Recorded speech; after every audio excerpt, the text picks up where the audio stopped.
Hello students, कैसे हो आप सभी। मेरा नाम है शिवम बोरा और मैं आज आप लोगों के लिए लेकर आया हूँ क्लास 10th का चैप्टर नंबर 1 केमिस्ट्री का chapter number 1 chemical reaction and equation. Chapter 1 आज के लिए करेंगे। इसका नाम है केमिकल रिएक्शंस और इक्वेशंस। अब स्टूडेंट्स, मेरी आप सबसे रिक्वेस्ट है, यह वीडियो कितने हार्स के लिए बन सकता है हमें भी नहीं पता है, परंतु इस वीडियो में हम पूरा चैप्टर कवर कर रहे हैं और एक हम सीरीज ला रहे हैं मैथ्स और साइंस के लिए तो स्पेशल। ओके, सीरीज कौन कौन से सब्जेक्ट्स की आने वाली है अभी तक नहीं पता है, बट मैथ्स और साइंस के वीडियोस रिकॉर्ड होने शुरू हो चुके हैं तो आप लोगों के लिए आने वाले जी। अब ये वीडियो जब रिकॉर्ड हो रहा है तब डेट आ रही है 15 अगस्त और आपको शायद तक ये वीडियो मिलेगा 20 अगस्त या 19 अगस्त, तब तक में वीडियो आपको मिल जाने वाला है। ओके, जब भी मिलेगा, जब एडिटिंग हो जाएगा, सब कुछ इस वीडियो का कंप्लीट हो जाएगा, अपलोड हो जाएगा, उसके बाद ही पता चलता है कि वीडियो आपको कब मिलना है। तो अभी इस चैप्टर में chapter 1 chemical reaction equation science का चैप्टर नंबर 1 है जो हम अभी करने के लिए जा रहे हैं। इसके बाद तुरंत ही आपको वीडियो मिल जाएगा acid base and salt chapter, ये भी मैंने अभी आपको बता दिया है। अब आपको क्या काम करना है मैं पहले आपको वो बता देता हूँ। आप एक नोटबुक ले लीजिए, चाहे मेरा मानना है कोई भी चैनल को पकड़ो उसके नोट्स बनाए हुए रखो। आप कोई भी वीडियो देख रहे हो उसका नोट्स लिखने से ही आपको आने वाला है। मैं बोलता रहूंगा 3 घंटे का वीडियो बना दूंगा, आप लोग सिर्फ सुनते रहोगे नहीं आएगा, कभी नहीं आने वाला है। अगर आप अपनी नोटबुक में जब तक नहीं लिखोगे तब तक वो चीज आपको समझ में नहीं आने वाली है। मेरे लिखने से या मेरे समझने से कुछ काम नहीं होने वाला है। आपको मेन करना है कि आपको नोट्स बनानी है। अब नोट्स जब आप लोग बना रहे हो तो अच्छे से नोट्स बनाइए, टॉपिक को समझिए। अगर आप गुजरात बोर्ड से पढ़ रहे हो, जैसे कि जीएसबी में आप लोग हो, तो आप लोग अपनी जो मदर टंग या तो गुजराती में तो गुजराती में लिख लो, कोई दिक्कत नहीं आएगा। इंग्लिश मीडियम में हो, हिंदी समझ में ज्यादा आती है तो हिंदी में नोट्स बना दो, कोई दिक्कत नहीं आने वाली। हिंदी में नोट्स बनाने का मतलब क्या है, मैं आपको समझा रहा हूँ कि यहाँ पर डिस्प्लेसमेंट हो रहा है तो लिख दो कि भाई यहाँ पे डिस्प्लेसमेंट हो रहा है। ये आपकी हिंदी में नोट्स बन गई, बराबर। गुजराती में तो लिख देने का अहिया डिस्प्लेसमेंट थाय छे। ओके, गुजराती आपकी लैंग्वेज। किस तरीके से नोट्स बनाओगे आपको at the end of exam के टाइम में, जब मैं रिवीजन, ये तो अभी आपका पूरा चैप्टर है, इसमें इसको वन शॉट नहीं कहा जा सकता है। मैं पूरा चैप्टर कर रहा हूँ वन शॉट में आपको बोलूँ, मेरी लैंग्वेज में वन शॉट क्या है, जिसमें सिर्फ मैं आपको इम्पोर्टेंट टॉपिक से समझाने वाला हूँ। इम्पोर्टेंट टॉपिक्स को समझाना सिर्फ और सिर्फ जो एग्जाम में स्टडी करूंगा पहले मैं कि आपको कौन लास्ट 20 ईयर 18 ईयर तक में कौन से पेपर्स में से कौन से टॉपिक्स को उठाए गए और आपको पूछे गए हैं, उसको से मतलब वो वीडियो इतना बड़ा भी नहीं होगा और आप लोगों को इजीली अंडरस्टैंड होगा। ये वीडियो में हम पूरी के पूरी आपकी लैंग्वेज के हिसाब से हम लोग समझेंगे। हम लोग सारे के सारे नोट्स भी बोर्ड के ऊपर आएंगे, आपको भी नोट्स मिलेगी। मैं आपको लास्ट में बता दूंगा आपको नोट्स के लिए क्या करना है और कैसे करना है। बस हाल में आप लोग नोट्स बना के रखिए। सेकेंड थी, कंप्लीट वीडियो लेक्चर देखिए। अब कंप्लीट वीडियो लेक्चर देखना मतलब सर क्या होता है, मैं आपको बताता हूँ। कंप्लीट वीडियो लेक्चर देखना मतलब कि अगर चलो ये वीडियो को मान लेते हैं कि वीडियो 2 घंटे का है, एक एग्जांपल दे रहा हूँ, मुझे भी नहीं पता वीडियो कितने घंटे का बनने वाला है। ये वीडियो 2 घंटे का है तो आप लोगों को क्या करना है, मेन चीज है कि भाई आप लोग इस वीडियो को कैसे देखोगे और क्या करने पर देखने वाले हो। अब आप लोगों को समझो वीडियो 2 घंटे का, तो आप 2 घंटे का वीडियो एक साथ देखिए। 2 आवर्स का वीडियो है तो पूरे का पूरा 2 आवर देखो। ऐसा नहीं करो 10 मिनट देखा छोड़ दिया, रात को बैठे 15-20 मिनट देखा छोड़ दिया, उस चीज आपको समझ में भी नहीं आएगी और मजा भी नहीं आने वाला। पूरा वीडियो देखोगे आपको समझ में आएगा और आपको भी मजा आएगा। इसीलिए मैं आपको हमेशा बता रहा हूँ कि पूरा वीडियो कंप्लीट वीडियो देखो और उसकी क्या बना दो, नोट्स बना दो। और ये आपका काम यहाँ पर। अब जब भी मैं आपको इसके, अब आपको पहले बता देता हूँ क्या इस सीरीज में क्या होने वाला है। सबसे पहले हम मुझे आपका डाउट सॉल्व कर इस सीरीज के अंदर बच्चों, इस सीरीज के अंदर आपको सबसे पहले इस तरीके से पूरे के पूरे कंप्लीट लेक्चर मिलने वाले, जबकि आपको कंप्लीट चैप्टर लेक्चर मिलेगी, चैप्टर लेक्चर। उसके बाद में आपको पार्ट ए जो आपका सेक्शन ए रहता है, मतलब कि ऑब्जेक्टिव का, मैं ऑब्जेक्टिव की प्रैक्टिस करवाऊंगा। फिर आपके 2 मार्क्स वाले क्वेश्चंस की प्रैक्टिस होगी। फिर 3 मार्क्स वाले और एट द एंड 4 मार्क्स वाले। मतलब इस चैप्टर का आपका यहाँ पर क्या हो जाएगा, एंड हो जाएगा। मतलब कि इतने वीडियोस आप लोगों के पर चैप्टर कम से कम फिर 1 2 3 4 5 वीडियोस आने चाहिए। उसकी जगह हम लोग 3 या 4 वीडियो में पूरा चैप्टर एंड करवा देंगे, जैसे कि 2 और 3 मार्क्स के साथ में कर दिया, 3 या 4 के साथ में कर दिया, ऐसा कुछ अरेंजमेंट होगा आपके लिए। और हम चैप्टर को कंप्लीट करने का सोचा है। यहाँ तक कोई डाउट हो तो आप कमेंट सेक्शन में लिख सकते हो। हाल में वीडियो रिकॉर्ड हो रहे हैं तो आपके लाइव चैट्स के आंसर तो नहीं हो पाएंगे, परंतु मैंने जैसे कि आपको बोला हुआ है डिस्क्रिप्शन बॉक्स में हमेशा हेल्पलाइन नंबर और हमारे व्हाट्सएप ग्रुप की लिंक आपको दी हुई रहती है। तो आप बस व्हाट्सएप ग्रुप में ऐड होते रहिए और आपका वीडियोस जो है वो देखते रहिए और हेल्पलाइन नंबर से आप अपने डाउट्स को पूछ सकते हो। विदिन 3 आवर के अंदर आपको आंसर मिल जाता है, वैसे हमने बोला हुआ है, हमारे टर्म्स एंड कंडीशन में हुई है। ओके, तो ये आपकी सीरीज होनी चाहिए। आपको इतनी सारी चीजें मिलने वाली हैं। अभी लेक्चर देख लिया, नोट्स बना दिए, फिर क्या करें सर, छोड़ दे चैप्टर? नहीं, छोड़ो। अगर ये वीडियोस आ जाते हैं तो इसको भी साथ साथ में कंप्लीट करने की रखो। नहीं आते हैं तो कोई दिक्कत नहीं है, तो आप अभी के लिए इस चैप्टर को पॉज कर सकते हो, 6 सेकंड चैप्टर पर बढ़ सकते हो। अगर आप वीडियो को बहुत लेट देख रहे हो, मतलब कि इस वीडियो के बाद 1 महीने के बाद देख रहे हो, तो मतलब तब तक मैं 2 मार्क 3 मार्क 4 मार्क वाले तो आ ही गए होंगे। तो आप लोग साथ साथ में क्वेश्चंस भी सॉल्व करते रहिए। मैं आपको इस चैप्टर में एनसीईआरटी बुक्स की सॉल्यूशन नहीं करवाने वाला हूँ, इसके लिए अलग वीडियो आने वाला है। परंतु अगर आपको एनसीईआरटी का सॉल्यूशन चाहिए तो वीडियो पर कमेंट कर दीजिए कि सर एनसीईआरटी सॉल्यूशन भी ला दीजिए, तो एनसीईआरटी का पूरा सॉल्यूशन आ जाएगा। इसीलिए बता रहा हूँ, आप जैसा करने वाले हो वो मैं आपको करवा देने वाला हूँ। तो चलो शुरुआत करते हैं, आपके पहले चैप्टर की ओर बढ़ते हैं और एक शानदार एक्सपीरियंस लेते हैं तुल्य एजुकेशन की साथ। बस एक रिक्वेस्ट है, चैनल को सब्सक्राइब करते जाइए। तो चलिए स्टूडेंट्स, क्या है इस चैप्टर में सबसे पहले हम लोग देख लेते हैं। इंट्रोडक्शन की ओर अगर हम स्टूडेंट्स बढ़े तो इंट्रोडक्शन हमारा क्या कहता है, उधर से हम लोग स्टार्ट कर रहे हैं। तो हम देखते हैं सबसे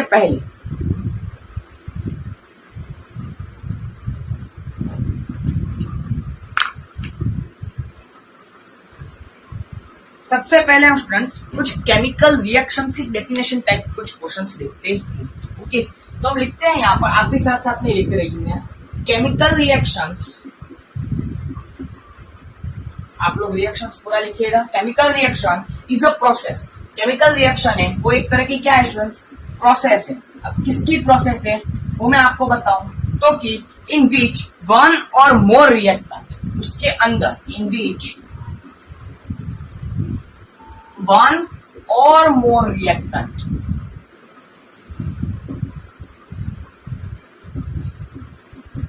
one or more reactant are converted to one or more products are converted, उसको कन्वर्ट किया जाएगा एक या उससे ज्यादा प्रोडक्ट्स के अंदर।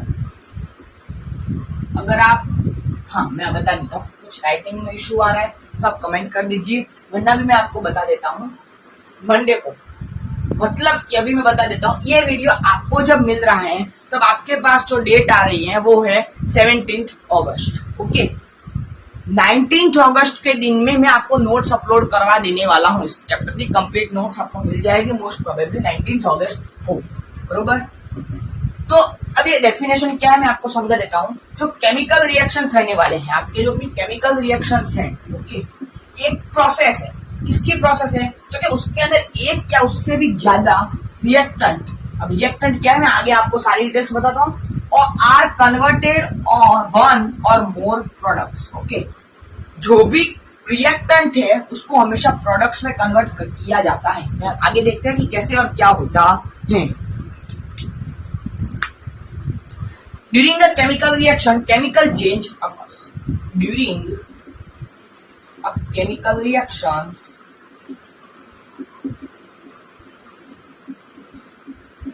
chemical change occurs. Chemical change क्या होता है, होने लगता है। थर्ड जब बात करते हैं the substance that undergo chemical change are called reactants. मैं आपको भी रिएक्टेंट्स की डेफिनेशन, प्रोडक्ट्स की डेफिनेशन समझाने के बाद मैं आपको बता दूंगा कि रिएक्टेंट्स क्या है और आपका जो प्रोडक्ट है वो क्या होने वाला है। The substance that undergo chemical change, जो substance the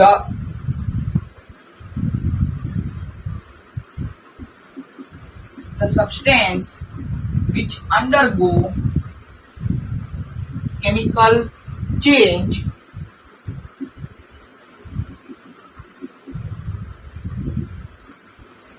are called reactants, उसको ही हम लोग रिएक्टेंट्स कहते हैं। ओके स्टूडेंट्स, इसको ही हम क्या कहने वाले हैं, रिएक्टेंट्स। मैं आपको फिर से एक बार हिंदी लैंग्वेज में समझा देने की कोशिश करूंगा।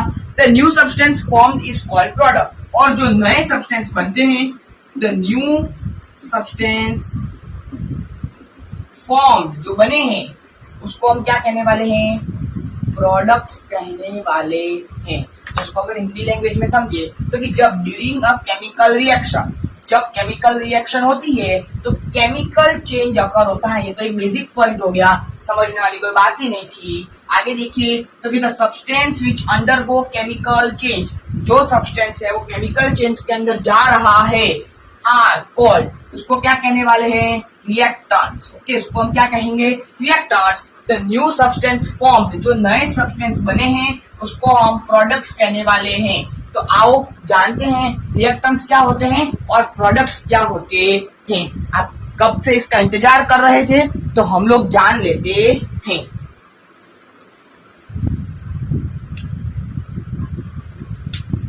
इधर तक आप लोग कंप्लीट कर डालिए, तब तक हम मेरा पानी पीएं।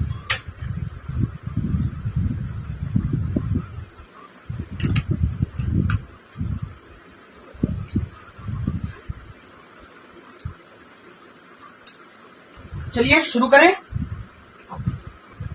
पर आपको दिख ही रहा है, चलो ऊपर ही करते, कोई दिक्कत नहीं है।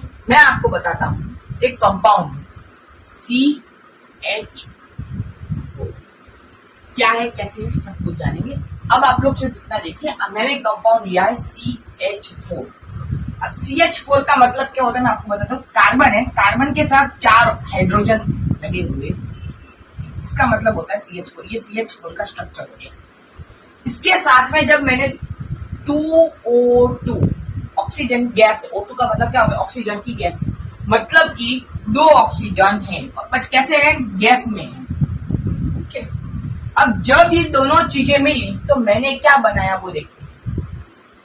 अब क्या हुआ मैं आपको बताता हूँ, इसमें से रिएक्टेंट कौन है, प्रोडक्ट कौन है, पहले हम पूरा इक्वेशन डालते हैं।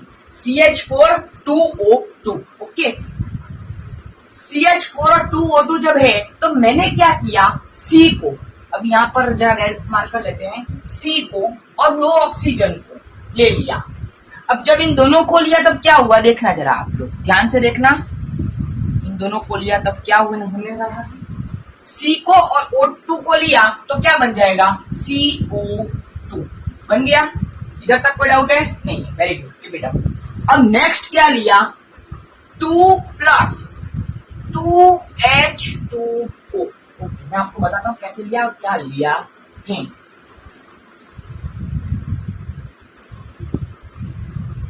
आगे अगर देखिए तो देखो, CH4 मतलब क्या हो रहा है, C के साथ 4 हाइड्रोजन है। अब यहाँ पर ऑक्सीजन कितने थे, 2, यहाँ पर ऑक्सीजन कितने गए, एक ही गया है। O2 का मतलब क्या होगा, फिर से देख लेना, O2 का मतलब होता है oxygen in gas form. Okay, O2 का हमेशा मतलब ऑक्सीजन इन गैस फॉर्म ही होता है, कभी भी ये O2 मतलब 2 ऑक्सीजन नहीं है। तो मतलब कि यहाँ से अभी भी हमारे पास 1 ऑक्सीजन बाकी है, वो 1 ऑक्सीजन हमने दे दिया इधर, 2 हाइड्रोजन, 2 और 2 4 हाइड्रोजन, ये 4 और 4 हाइड्रोजन चले गए। फिर से समझाने की कोशिश कर रहा हूँ और बाद में देखते हैं कि रिएक्टेंट क्या थे और प्रोडक्ट्स क्या थे। आपके सारे डाउट्स इस लेक्चर में खत्म कर ही जाऊंगा।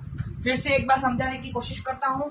आपका क्वेश्चन था C, अब चलो इसी तरह से लिखते हैं, CH4 है, ये बना दिया CH4, इधर लिख भी देते साइड में कि आपका CH4 था। ओके, CH4 प्लस में था 2O2। अब O2 मतलब गैस होता है, तो 2O2 का मतलब है O2 और O2, ये हो गया 2O2। ओके, चलो आगे बढ़ते हैं। CH4 प्लस 2O2 है, तो मैं आपको बता रहा हूं कि मैंने यहाँ पर CO2 को ले लिया है, मतलब यहाँ से ये कार्बन चला गया है, ग्रीन से करेंगे तो कि ये कार्बन और यहाँ से एक ये चला गया है। अब जितना बचा है वो लिख डालते हैं। क्या क्या बचा है जरा आप बता दीजिए, मजा आ जाएगा। पहले बोल दीजिए, चलो बोल दीजिए आप अपने घर पर ही। 1 2 3 4, 4 हाइड्रोजन तो 1 ऑक्सीजन, 4 हाइड्रोजन 1 ऑक्सीजन। मैं आपको बताता हूं, हम लोग क्या करेंगे, 2H2 लिखा, मतलब क्या हुआ, H2 का मतलब भी क्या हुआ, हाइड्रोजन इन गैस। ओके, ये क्या हो जाएगा, H2 का मतलब हाइड्रोजन है, वो गैस के तहत में प्रेजेंट दिया गया है। ओके स्टूडेंट्स, चलो आगे देखेंगे। अगर हम लोग तो क्या हो रहा है, CO2 प्लस 2H2 आ गया, मतलब कि ये 2 और 2 4H2 क्या हो गए, खत्म हो गए। ओके, और अभी यहाँ पर लिख सकते हैं एक O2 बचा था, वो H2O। कोई डाउट है आपका, नहीं होना चाहिए जहां तक हमें पता। ओके, चलिए आगे देखते हैं। अब इसमें से हमारा जो डाउट रहता है कि सर रिएक्टेंट क्या है, प्रोडक्ट क्या है, इसीलिए ये हमने लिया था, तो वो ही देखने के लिए मैं आपको समझाने की कोशिश कर रहा हूं। जरा 1 मिनट मुझे दीजिए, तो जरा मजा आ जाएगा। 1 मिनट अगर आप मुझे देंगे तो। हाँ हो गया, चलो। CH4 plus O2, O2 CO2 plus 2H2O। अब CO2 का मतलब आप लोगों को सबको पता ही है, कार्बन डाइऑक्साइड होता है, और ये H2O का मतलब क्या होता है, वाटर। ये कोई लिखने या समझाने वाली बात नहीं थी। अभी मैं आपको क्या बता रहा हूँ, नाम बता देता हूँ। चलो, CH4 ये भी हमारा है रिएक्टेंट। ये क्या है, रिएक्टेंट, मतलब कि एरो से जो भी पहले वाले हैं, ये एरो है, एरो से पहले वाले रिएक्टेंट, एरो के बाद वाले प्रोडक्ट, तो ये हमारे क्या हो जाएंगे, सारे प्रोडक्ट। डेफिनेशन के हिसाब से अगर मैं आपको समझाने की कोशिश करूं, केमिकल रिएक्शन एक प्रोसेस है इन विच वन और मोर रिएक्टेंट, एक हो सकता है और एक से ज्यादा भी हो सकता है, एक हो सकता है एक से ज्यादा भी हो सकता है, एक से ज्यादा मतलब कितने भी हो सकते हैं। हमने यहाँ पर 2 लिए हैं। ओके, रिएक्टेंट आर कन्वर्टेड, अब अगर एक लेंगे तो एक ही कन्वर्ट होगा, 2 लिए तो 2 ही कन्वर्ट हो रहे हैं। अगर आपका यहाँ तक कोई भी डाउट हो तो आप हमें कमेंट में बता दीजिए या हेल्पलाइन नंबर पर मैसेज करवा दीजिएगा। मैं आपको यहाँ फिर से कुछ ना कुछ आपको सॉल्यूशन देने की कोशिश करूंगा। मेरे हिसाब से यहाँ तक की सारी जो इन्फॉर्मेशन दी है वो इनफ है। ओके, ये इतना सारा टाइम नहीं लगना चाहिए, कोई नहीं लगा है तो वीडियो हो सकता है कि थोड़ा सा लॉन्ग बन जाएगा। ओके, तो भी अगर आपको कोई भी डाउट लगता है तो आप हमें बता दीजिए। ओके, इधर तक का अगर नोट बाकी है तो कर लीजिए, वरना हम आगे बढ़ते हैं। हम कुछ एक एग्जाम्पल देखेंगे केमिकल रिएक्शंस का, जिसमें भी आपको बहुत ही शानदार मजा आने वाला है।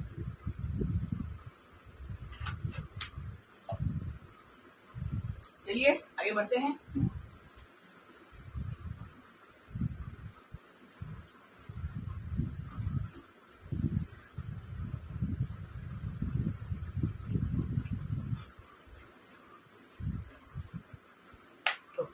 एग्जाम्पल्स फॉर केमिकल रिएक्शंस की अगर हम बात करेंगे तो एग्जाम्पल फॉर केमिकल रिएक्शंस लिख देते हैं पहले ही। एग्जाम्पल फॉर केमिकल रिएक्शंस,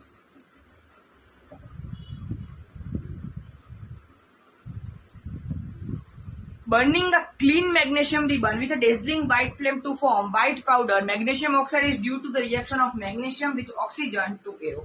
आप लोगों की बुक में एक एग्जाम्पल होगा, कोई नहीं, मैं हो सका तो यहाँ पर एक वीडियो एडिटिंग के टाइम में एक एग्जाम्पल का फोटो आप लोगों को देख दूंगा। तो भी एग्जाम्पल को समझने की कोशिश करते हैं। हाल में पहला एग्जाम्पल है आप लोगों का, हम देखते हैं क्या है। Burning a clean magnesium ribbon. Okay, देखो, burning clean magnesium ribbon. Okay, magnesium की एक रिबन है, उसको हम जब बर्निंग कर रहे हैं, मैग्नीशियम की रिबन को बर्न कर रहे हैं, मतलब कि जला रहे हैं। While with a dazzling white flame, क्या हो रहा है, with a dazzling white flame आ रही है। व्हाइट फ्लेम्स जो है हमको देखने के लिए मिल रही हैं। To form white powder, third पे क्या हो रहा है, टू फॉर्म, और वो फॉर्म क्या कर रही है, व्हाइट पाउडर जो है वो नीचे गिरा रही है।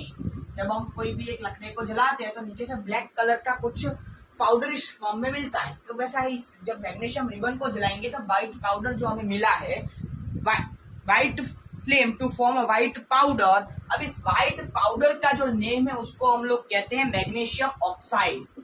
क्या कहने वाले हैं? Magnesium oxide. ओके, चलो तो आगे एक और पॉइंट के बाद में फिर से हिंदी ट्रांसलेट करवा देता हूँ। It is due to reaction of magnesium with oxygen to air. ऐसा क्यों हो रहा है तो इसका एक्सप्लेनेशन दिया हुआ है। It is due to the reaction of magnesium. Magnesium का जो रिएक्शन बन रहा है with oxygen in air, with oxygen, oxygen के साथ एयर के अंदर, इन एयर, एयर के, okay, with the presence of air. समझने की कोशिश करवाता हूँ। Burning a clean magnesium ribbon. जब भी हम लोग एक कोई भी बर्न कर रहे हैं क्लीन मैग्नीशियम रिबन को, ओके, मैग्नीशियम रिबन एकदम साफ है और उसको जब हम बर्न कर जला रहे हैं विथ अ डेजलिंग लाइट, उसके साथ क्या व्हाइट फ्लेम्स निकल रही है। व्हाइट फ्लेम्स निकलना मतलब कि जो फ्लेम्स निकलती है अंदर से वो निकल रही है। अब वो फॉर्म क्या कर रही है? व्हाइट पाउडर को फॉर्म कर रही है। क्या फॉर्म कर रही है? White powder. और व्हाइट पाउडर का नेम क्या है बच्चों? Magnesium oxide. उसको मैग्नीशियम ऑक्साइड कहा जाता है। अभी ऐसा क्यों होता है? It is due to the, क्यों होता है? तो कि जब रिएक्शन करते हैं मैग्नीशियम, जब भी हम रिएक्शन करते हैं मैग्नीशियम की विथ ऑक्सीजन के साथ, अब आपको पता है हमारी अर्थ पर ऑक्सीजन हर जगह पर मिल जाएगा, ओके, वैक्यूम के सिवाय। ऑक्सीजन में कर रहे हैं एयर में, एयर में ऑक्सीजन प्रेजेंस रहता है तो उसकी वजह से व्हाइट डेजलिंग व्हाइट फ्लेम निकलती है और व्हाइट कलर का पाउडर भी बनता है। इधर तक कोई डाउट नहीं होना चाहिए। आगे हम लोग बढ़ते हैं और आपको फोटो है वो यहाँ पर साइड में शायद दिख रहा होगा, मैं एडिटिंग के टाइम में डाल दूंगा, अगर भूल गया तो बात अलग है।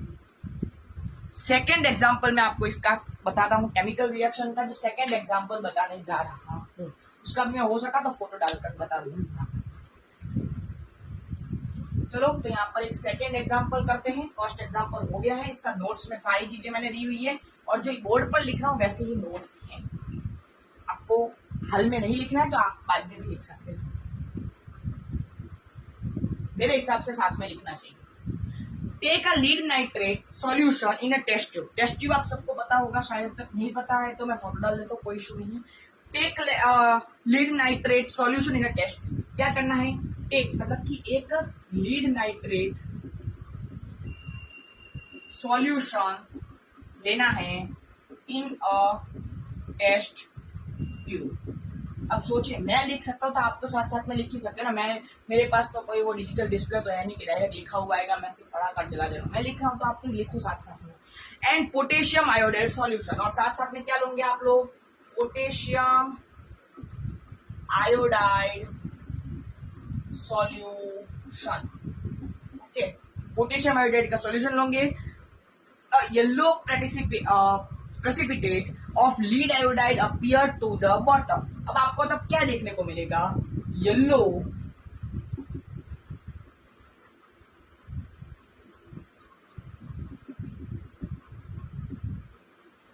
precipitate of lead iodide, किसके? तो कि लीड आयोडाइड के देखने के लिए मिलेंगे। Of lead iodide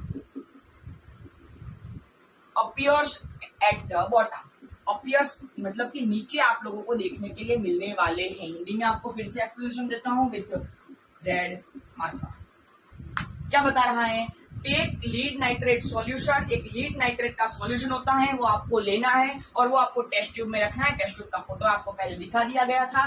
potassium iodide solution, अब क्या करना है आपको?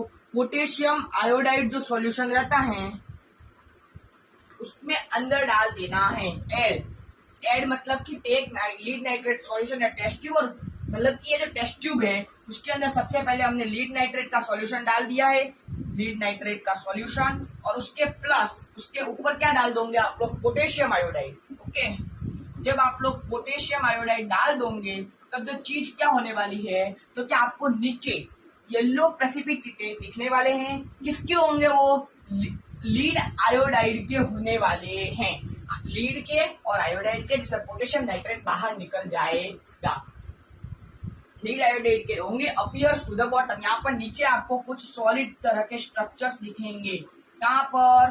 टेस्ट ट्यूब के नीचे, ओके। ये आपका सेकंड एग्जांपल भी हो गया है। थर्ड एग्जांपल की ओर बढ़ता हूं। आप लोग सोचिए, इतनी सारी चीजें कोई नहीं करवाता है। जहां तक मुझे पता है, मैंने यूट्यूब पर ज्यादा से ज्यादा रिसर्च करने की कोशिश की थी कि अच्छे से अच्छे नोट्स कहाँ से मिले और क्या किए। मैंने सारे यूट्यूब के मोस्ट ऑफ सारे वीडियो देख लिए, पर मुझे ऐसा कंटेंट नहीं मिला। थर्ड जब एग्जांपल की ओर बढ़ेंगे, take few zinc granules in a conical flask. आपको क्या करना है, टेक थोड़े से फ्यू जिंक के ग्रेन्यूल्स लेने हैं। कहां पर, इन द फ्लास्क। अब फ्लास्क भी नहीं पता है तो आप लोगों को फोटो दिख जाएगा। फ्लास्क और टेस्ट ट्यूब, या फिर किसमें ले सकते हो आप लोग, टेस्ट ट्यूब में, और test tube. Add dilute HCl, आपको क्या करना है, ऐड करना है डाइल्यूटेड HCl, ओके, और H2SO4। इन दोनों में से कोई भी एक ही ऐड करना है, दोनों मत कर देना, ओके।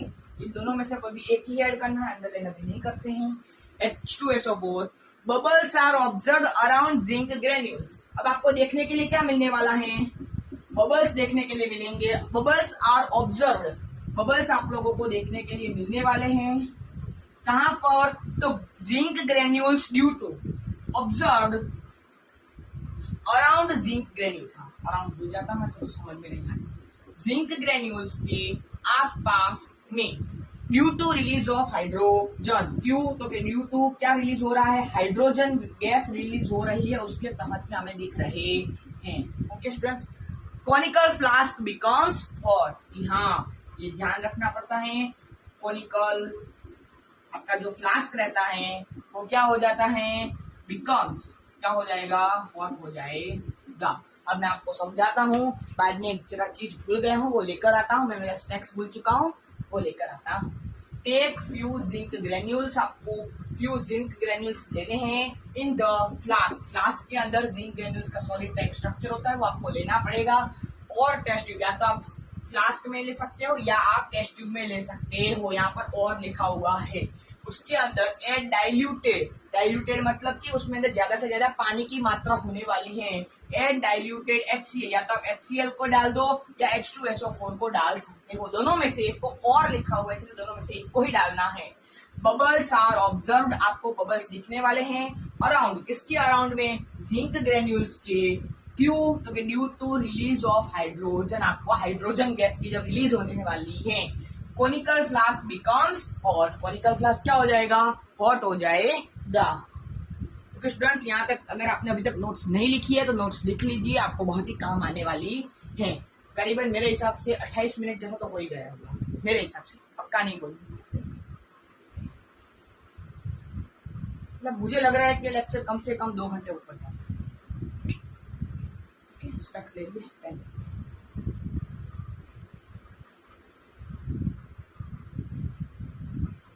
चलो, तो यहाँ पर 3 एग्जाम्पल समाप्त हो जाते हैं।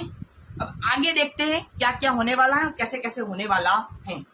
इंट्रोडक्शन की ओर बढ़ते हैं। यहाँ तक कोई भी डाउट नहीं होना चाहिए, इतना अच्छा और इतना अच्छा कंटेंट शायद कहीं नहीं मिलेगा। मेहनत कर रहा हूँ, आप उसका फल दीजिए, एक सब्सक्राइब करवा दीजिए।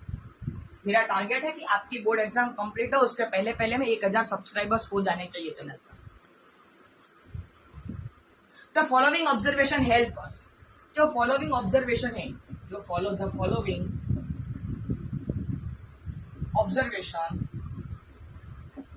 जो हमने आगे के पहले 2 से 3 ऑब्जर्वेशन देखे, उसको क्या हेल्प करता है, ऑब्जर्वेशन हेल्प अस, हेल्प करता है टू डिटरमाइन, हम डिटरमाइन यानी कि देख सकेंगे, क्या देख सकेंगे, to determine whether chemical reaction has taken place,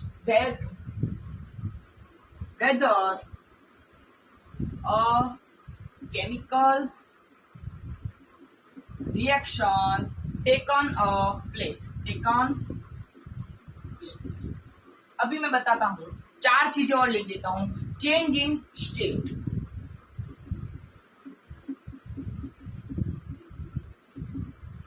okay, ये पहली चीजें हैं। दूसरी चीज मैं लिखूंगा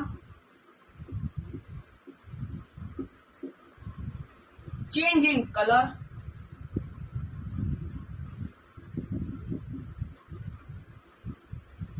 इवोल्यूशन ऑफ गैस, गैस का इवोल्यूशन हो रहा है, और चेंज इन टेम्परेचर, चेंज कहाँ पर आ रहा है, टेम्परेचर में आ रहा है। आप लोगों को पता चल ही गया होगा कि ये क्या हो रहा है, कैसे हो रहा है। ओके, मैं आपको एक बार फिर से बता रहा हूँ। चेंज इन स्टेट, स्टेट मतलब कि उसका जो स्टेट 3 तरह के होते हैं, फिर से बता देता हूँ, सॉलिड, लिक्विड और गैस, तीनों स्टेट है हमारे पास। ओके, इसमें चेंज होना, चेंज इन कलर, जैसे कि आगे हमने देखा कलर चेंज हो रहा है, इवोल्यूशन ऑफ गैस, गैस का इवोल्यूशन होना। ओके, या फिर चेंज इन टेम्परेचर, जो हमने पहले देखा कि हम लोग डाइल्यूटेड HCl H2SO4 को ऐड कर रहे थे, तब जो हमारा कोनिकल फ्लास्क था वो क्या हो जा रहा था, हीट यानी कि गर्म हो जा रहा था। चलो केमिकल इक्वेशंस की ओर बढ़ते हैं। यहाँ आपका जो इंट्रोडक्शन, ये टॉपिक आपका जरा इंट्रोडक्शन का है, बस लिख देता हूँ, सर ने नहीं बताया था। इंट्रोडक्शन का टॉपिक था, जो हम 3 एग्जांपल्स आगे के किए हैं, उसका पूरा ऑब्जर्वेशन मैंने यहाँ पर लिख लिया है। ओके स्टूडेंट्स, यहाँ तक कोई डाउट आपका नहीं होना चाहिए। चलो तो शुरुआत करते हैं फिर से केमिकल इक्वेशंस की, और क्या बोल रहा है, कैसे हो रहा है। मैंने नोट्स ऑलरेडी मेरे लैपटॉप में बना लिए थे और मैं उसी को ही फॉलो हाल में कर रहा हूँ। मेरे नोट्स है, मैंने वो बना दी थी लैपटॉप में, तो मैंने नीचे लैपटॉप रखा हूँ, वही नोट्स आपको बता रहा। सर, आप लोगों को लगेगा कि सर कहाँ से कॉपी पेस्ट करें, नहीं, नोट्स मैंने बनाए, खुद ही बनाए, लैपटॉप में एंटर कर रहा था, वर्ड में मैंने नोट्स बनाए। चलो इंट्रोडक्शन की ओर बढ़ते हैं, सॉरी केमिकल इक्वेशंस की ओर बढ़ते हैं।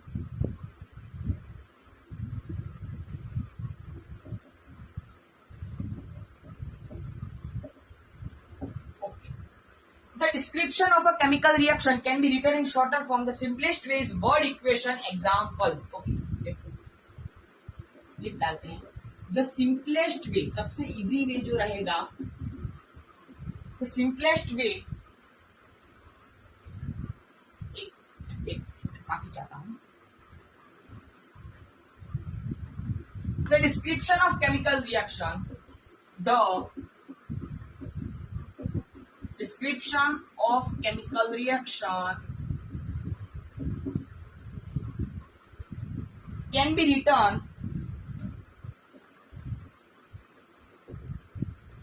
in shorter form, उससे शॉर्टर फॉर्म में हम लिख सकते हैं। The simplest way is word react equation.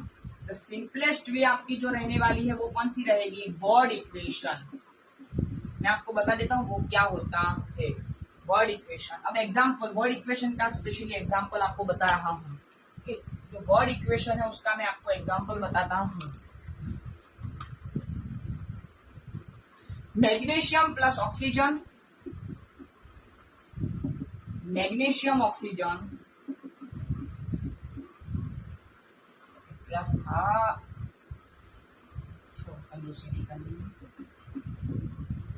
Magnesium plus oxygen है, गिव अस मैग्नीशियम ऑक्साइड। क्या देता है हमें, मैग्नीशियम ऑक्साइड। मैं भूल तो नहीं गई ना, आधा घंटा होने आया तो कि भाई एक प्रोडक्ट क्या है, रिएक्टेंट क्या है। मैं आपको एक बार फिर से बता देता हूँ, एरो के ये वाला रिएक्टेंट, एरो के वो वाला प्रोडक्ट, मतलब ये आपका क्या हो जाएगा, रिएक्टेंट, ये क्या हो जाएगा, प्रोडक्ट। चलिए आगे बढ़ते हैं। बस जो मैं अभी आपको समझाया वो मैं एक बार यहाँ पर लिखकर बता देता हूँ क्या था और कैसे था। तो यहाँ पर फिर आपका जो फर्स्ट टॉपिक है वो कंप्लीट हो जाएगा।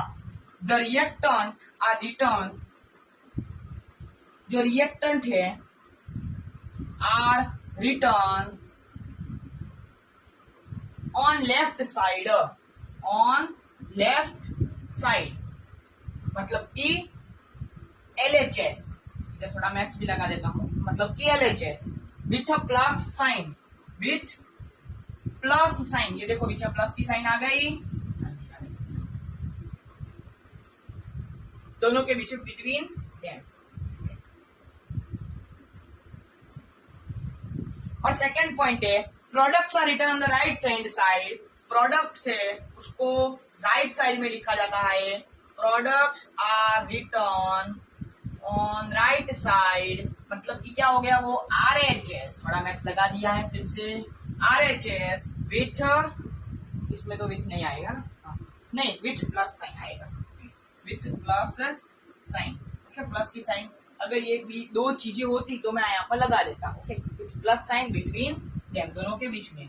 अब इधर मैंने क्यों नहीं लगाई मैं आपको बता देता हूँ फिर से, क्योंकि मैग्नीशियम ऑक्साइड है वो बनकर मैग्नीशियम ऑक्साइड बनता है। जैसे कि आगे वाला जो हमने एग्जाम्पल किया था, कौन सा किया था मुझे तो याद है, अगर आप लोगों को याद नहीं है तो फिर से बता देता हूँ। CH4 प्लस 2O2 तो वो देता था CO2 प्लस 2H2O।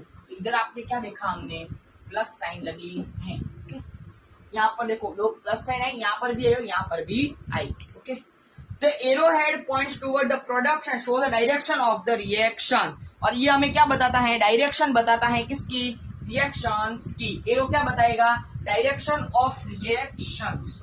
क्या बताने वाला है, डायरेक्शन बताएगा रिएक्शन की। कौन, एरो। ओके, और कोई डाउट हो तो बता दीजिए, बाकी यहां तक था हमारा। अब राइट केमिकल इक्वेशन को कैसे लिखे जाते हैं, बाकी हो तो लिख लीजिए, वरना हम शुरुआत करते हैं next chemical equations, writing a chemical equations.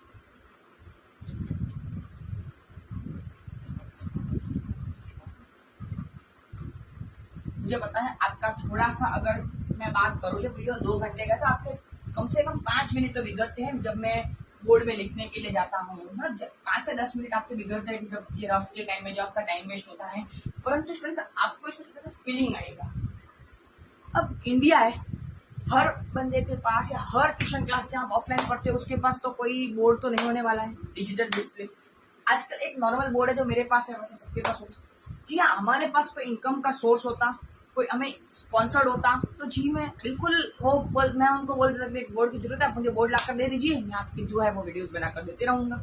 Okay, परंतु अभी मैं खुद ये स्टार्टअप किया है, खुद से पढ़ा रहा हूँ, तो आप लोग सोचो एकदम से बोर्ड लाना ऐसे कोई काम मेरा है, बजट भी नहीं है थोड़ा सा, तो इसीलिए हम लोग इस तरीके से पढ़ा रहे हैं। आप एक बार थोड़ा सा सपोर्ट अपना दिखाइए, हमें एक लेवल पर पहुंचा दीजिए, मैं जरूर बोर्ड के साथ आपको पढ़ाऊंगा। मैं गारंटी देता हूँ, एश्योर्ड गारंटी देता हूँ कि थोड़ा सा आप सपोर्ट करवा दीजिए, थोड़ा सा जो सपोर्ट की जरूरत होती है। आपको भी पता है कि कितने सपोर्ट की सर को जरूरत है। यूट्यूब सिर्फ मैं नहीं चलाता हूँ, इंडिया के ढेरों लोग चलाते हैं, तो उसमें से एक मैं भी हूँ जो चला रहा हूँ मेरे हिसाब से। बस एक जरूरत होती है कि आप सपोर्ट करवा दीजिए जरा, छोटा बड़ा जो आप करवा सकते हैं। मेरे हिसाब से सपोर्ट क्या है, व्हाट्सएप ग्रुप में ऐड हो जाइए, सब्सक्राइब कर लीजिए, आप भी कीजिए और आपके फ्रेंड्स के पास भी कराइए। Writing chemical equations.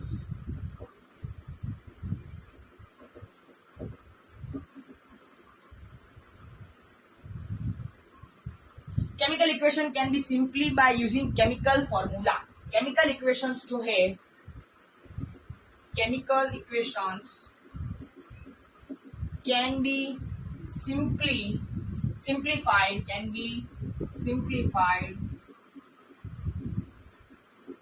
by using chemical formula. Okay, by using chemical formula, जब हम chemical formula का यूज करेंगे तब।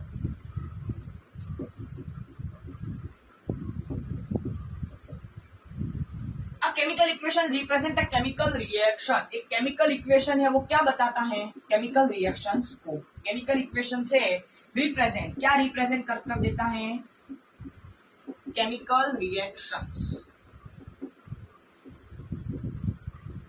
एग्जाम्पल की बात करूं, अगर मैं समझाने की कोशिश करूं तो Mg मतलब कि मैग्नीशियम प्लस O2 मतलब ऑक्सीजन, ये हमें क्या बना कर देगा, MgO मतलब मैग्नीशियम ऑक्साइड। ओके, ये हो गया आपका पहला 2 point. If the number of atoms of each element is not same on LHS and RHS, the equation is unbalanced. It is called skeletal chemical equations if same it is balanced. मैं बता देता हूं क्या बताना चाहता हूं और क्या नहीं।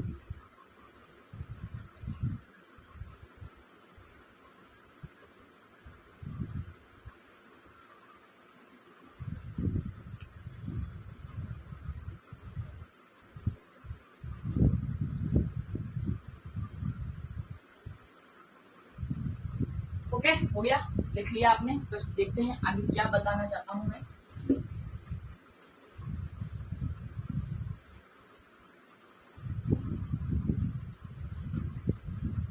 If the number of atoms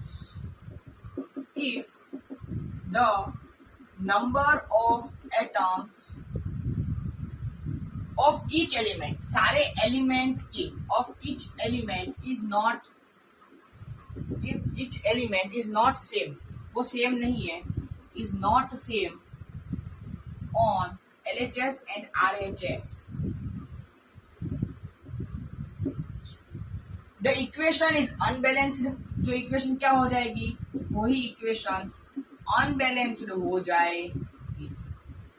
okay, it is called a skeletal chemical equation, उसको क्या कहा जाता है, इट इज कॉल्ड, उसको कहा जाता है a skeletal chemical equation, if same it is unbalanced. Okay, if same it is unbalanced, if same it is balanced, मतलब कहना क्या चाहता है, मैं आपको बता देता हूं फिर से एक बार। If the number of atoms, जो नंबर ऑफ एटम्स है ऑफ ईच एलिमेंट, सारे एलिमेंट के जो सेम नहीं, इज नॉट सेम ऑन, कहां पर, LHS और RHS पे, मतलब कि यहाँ के और यहाँ के सेम नहीं हो रहे हैं, देन इक्वेशन क्या हो जाती है, अनबैलेंस हो जाती है। इट इज कॉल्ड, उसको क्या कहा जाता है, skeletal chemical equation, if same it is balanced. Okay, अगर सेम हो जाती है, मतलब कि अगर स्केलेटल केमिकल इक्वेशन बना रहे तो वो थोड़ी बहुत बैलेंस्ड कहा जाता है, कंप्लीट बैलेंस नहीं है, पार्शियली बैलेंस्ड रहती है। ओके, तो आगे बढ़ते हैं नेक्स्ट स्लाइड की ओर। बैलेंस्ड केमिकल इक्वेशंस, थोड़ा बहुत समझते हैं पहले, फिर हम बोर्ड पर भी लिखने की कोशिश करेंगे और बोर्ड पर भी लिखते जाएंगे। अब बैलेंस करना सीखेंगे, बैलेंस करने में थोड़ा सा आप ध्यान रखिएगा हमेशा, कोई भी टॉपिक को मैं चाहता हूँ कि इजीली सॉल्व करने की कोशिश करें, with the help of tricks के साथ सॉल्व करने की कोशिश करेंगे। अब पहला टॉपिक लिख देते हैं, बैलेंस्ड केमिकल इक्वेशंस।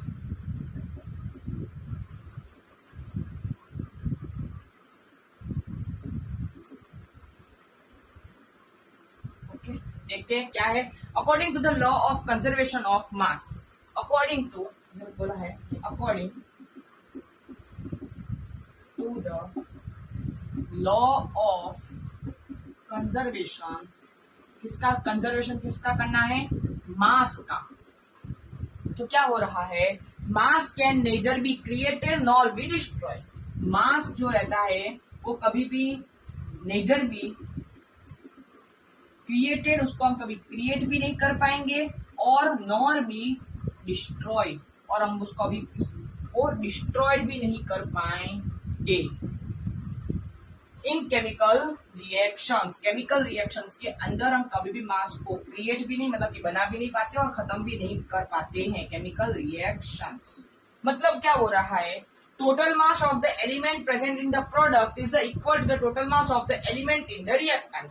उसका अगर मैं आपको मतलब बताऊं तो क्या मतलब निकल रहा है, जैसे कि जो टोटल मास रहता है, किसका total mass, total mass of element present, जितने एलिमेंट प्रेजेंट है उसका जो टोटल मास हमारे पास आया है, जितने भी एलिमेंट प्रेजेंट है उसका जो टोटल मास आया है इन द प्रोडक्ट, प्रोडक्ट के अंदर, ओके, इज इक्वल, वो किसके इक्वल होगा हमेशा, टू द टोटल मास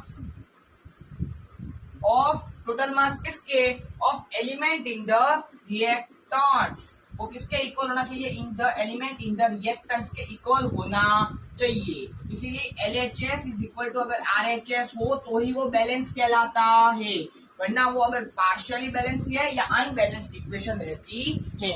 अब तो भी आगे थोड़ा बहुत और समझने की कोशिश करते हैं, अगर आपको यहाँ तक समझ में आ गया होगा तो। अगर मेरी बात सुनिए समझ में नहीं आ रहा तो लाइव सेशन तो है नहीं कि मैं आप कमेंट कर दोगे कि सर री फिर से समझाओ, फिर से समझाओ, तो मैं समझा पाता। रिकॉर्डेड है, आप एक काम कीजिए, 1 से 2 बार थोड़ा सा पीछे जाकर फिर से वीडियो को कंटिन्यू देखिए।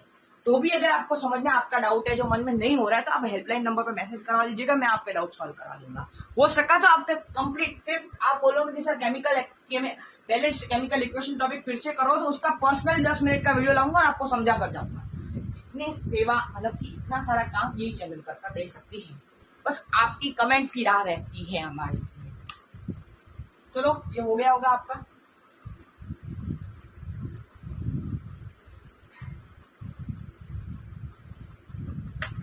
नंबर ऑफ एटम्स, अब मैं क्या बताना चाहता हूं भाई, नंबर ऑफ एटम है, जो भी एटम है, number of atoms of each element, सारे के सारे एलिमेंट में, ऑफ ईच एलिमेंट, सारे के सारे एलिमेंट में क्या होता है, number of atoms of each element remains the same. क्या रहने वाले हैं वो, कैसे रहने वाले हैं, remains the same before and after chemical reaction, before and after chemical reactions से, ओके, केमिकल रिएक्शन से। So skeletal equations must be balanced, इसीलिए ही जो स्केलेटल केमिकल इक्वेशंस जो रहती हैं उसको हमेशा क्या करना पड़ेगा, उसको हमेशा मस्ट बी बैलेंस्ड, उसको हमेशा हमें बैलेंस करना पड़ेगा। मैं आपको सिखाऊंगा बैलेंसिंग कैसे करते हैं, तो आप लोग समझ जाओगे। तो अगर हम एक एग्जांपल लेते हैं, यहाँ तक आपका हो चुका होगा, नीचे एग्जांपल्स आ जाएगा। एग्जांपल लेते हैं, word equation of a chemical reaction, word equation of a chemical reaction ये हैं। तो इसमें मेरा जो एग्जांपल है वो कुछ इस प्रकार से है, जिंक सल्फेट, जो आपका zinc plus sulphuric acid, zinc के साथ जो सल्फ्यूरिक एसिड है उसके जो ये आपका हो गया रिएक्टेंट, तो प्रोडक्ट क्या आएगा, zinc sulphate plus hydrogen, zinc sulphate, उसके साथ में क्या आने वाला है, हाइड्रोजन। अब हाइड्रोजन के साथ में आपको अगर समझाने की कोशिश करो, it is represented by the following equations, okay, मतलब क्या हो जाएगा, मैं अगर आपको इक्वेशन में समझाता हूँ, चलो, जिंक मतलब क्या हो जाएगा, Zn, सल्फ्यूरिक एसिड को H2SO4 भी कहा जा सकता है, सल्फ्यूरिक एसिड। तो क्या इधर जिंक सल्फेट मतलब क्या हो गया, ZnSO4, और हाइड्रोजन मतलब आपका क्या हो गया, H2, ओके, ये आपका बन गया इक्वेशन के फॉर्म में, okay, represented by the chemical equation के फॉर्म में ये बन जाता है, Zn plus H2SO4, ZnSO4 plus H2। तो अगर हम इधर एक टेबल बनाऊंगा मैं, और टेबल से आपको समझाने की कोशिश करूंगा, थोड़ा सा गलती कर डाला, अलग पेज पर बनाया होता मजा आता, कोई नहीं, देखते नहीं हुआ तो फिर समझा दूंगा, ऐसा कोई इशू नहीं। इधर मैं टेबल बनाता हूँ, लिखता हूँ एलिमेंट, नंबर ऑफ एटम्स, इधर LHS में क्या हो रहा है, कितने एटम्स प्रेजेंट है, ये RHS में कितने एटम्स प्रेजेंट है, एटम्स, इतना ही टेबल है। नहीं समझ में आया तो मैं आपको फिर से समझा दूंगा, चिंता मत। मुझे लगा कि मैंने कुछ गलती किया तो मैं आपको फिर Zn है, उसके बाद में H है, ZnH, फिर S है, फिर O है, ओके, इतनी सारी चीजें हमारे में प्रेजेंट है इक्वेशन के अंदर। मैं आपको फिर से समझा दूंगा, कोई इशू नहीं है, परंतु एक बार आप समझिए, अगर आपको समझ में नहीं आ रहा है तो मुझे आप लोग बताइए, ओके। इधर बताओ, इधर टोटल Zn कितने प्रेजेंट है, इस साइड में, पहले ये इधर मैंने क्या बोलते हैं बुक ला दी, ओके, ये भूल जाओ, ये भूल जाना है हमें। इधर कितने इतने, चलो इधर देखो, सिर्फ इतना ही मार्कर ये लगे लेते हैं, कोई इशू नहीं होगा। इधर में देखो, सिर्फ इधर में कितने Zn प्रेजेंट है, एक ही प्रेजेंट है, ये देखो।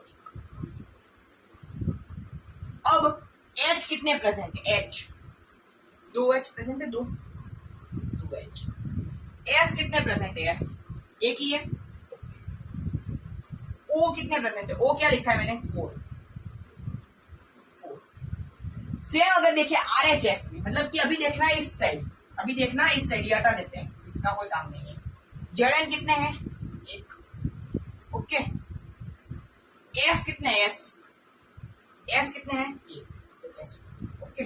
O कितने हैं, O है 4, ओके। हाइड्रोजन कितने प्रेजेंट है, 2। क्या हो चुका, ये क्या हो गया, एलिमेंट थे LHS और RHS।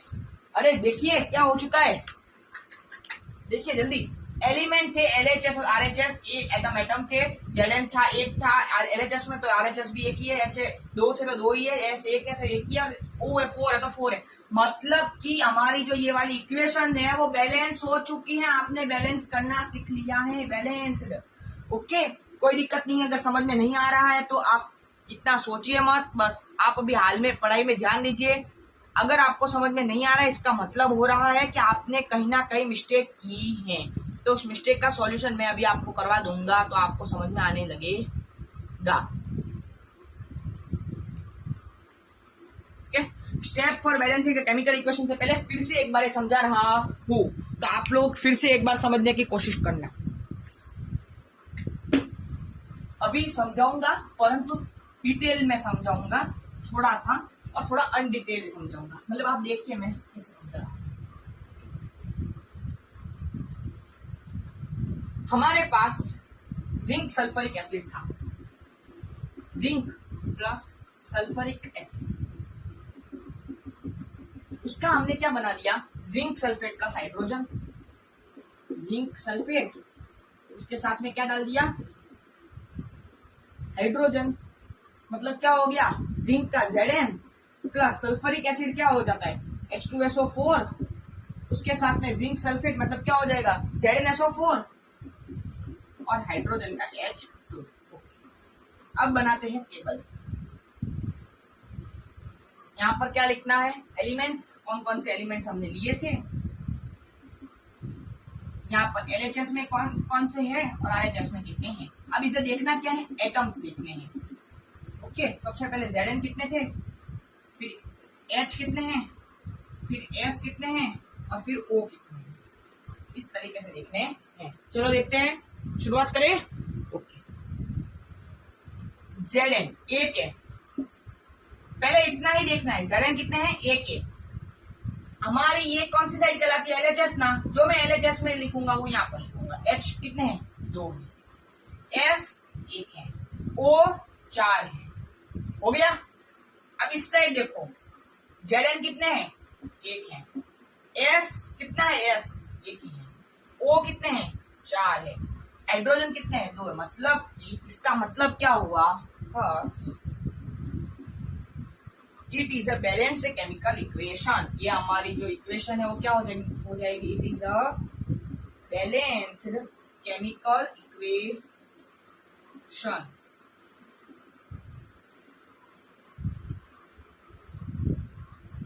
ओके, चलो आगे बढ़ते हैं।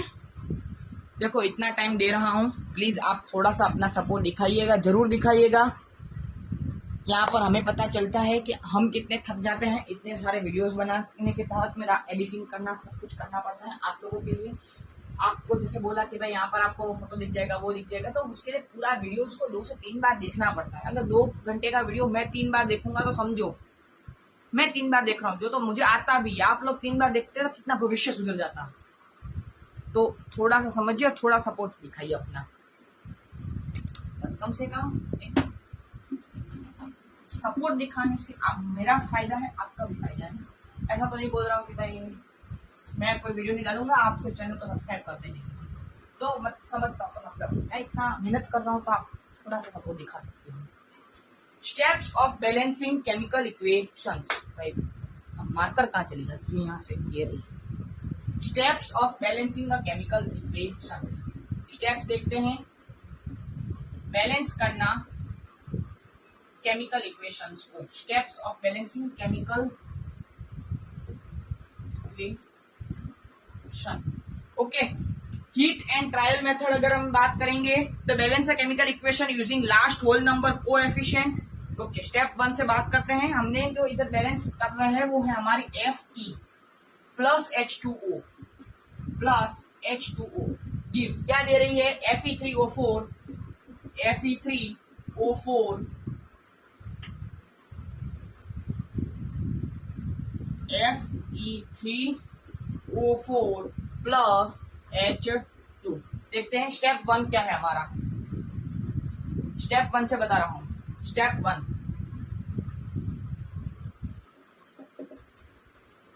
Draw box around each formula, do not change anything inside the box. क्या करना है, draw a box around each formula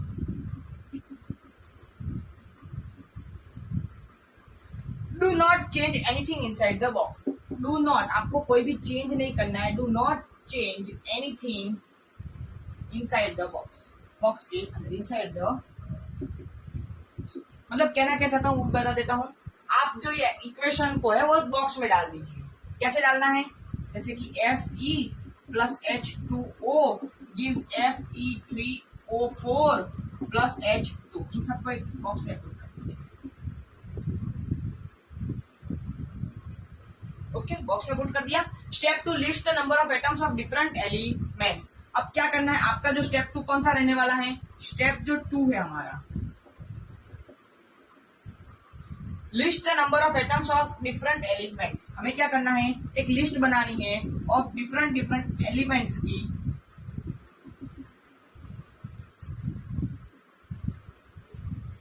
list the number of atoms of different elements. List of different elements of atoms. Atoms की हमने क्या बनानी है? List बनानी है.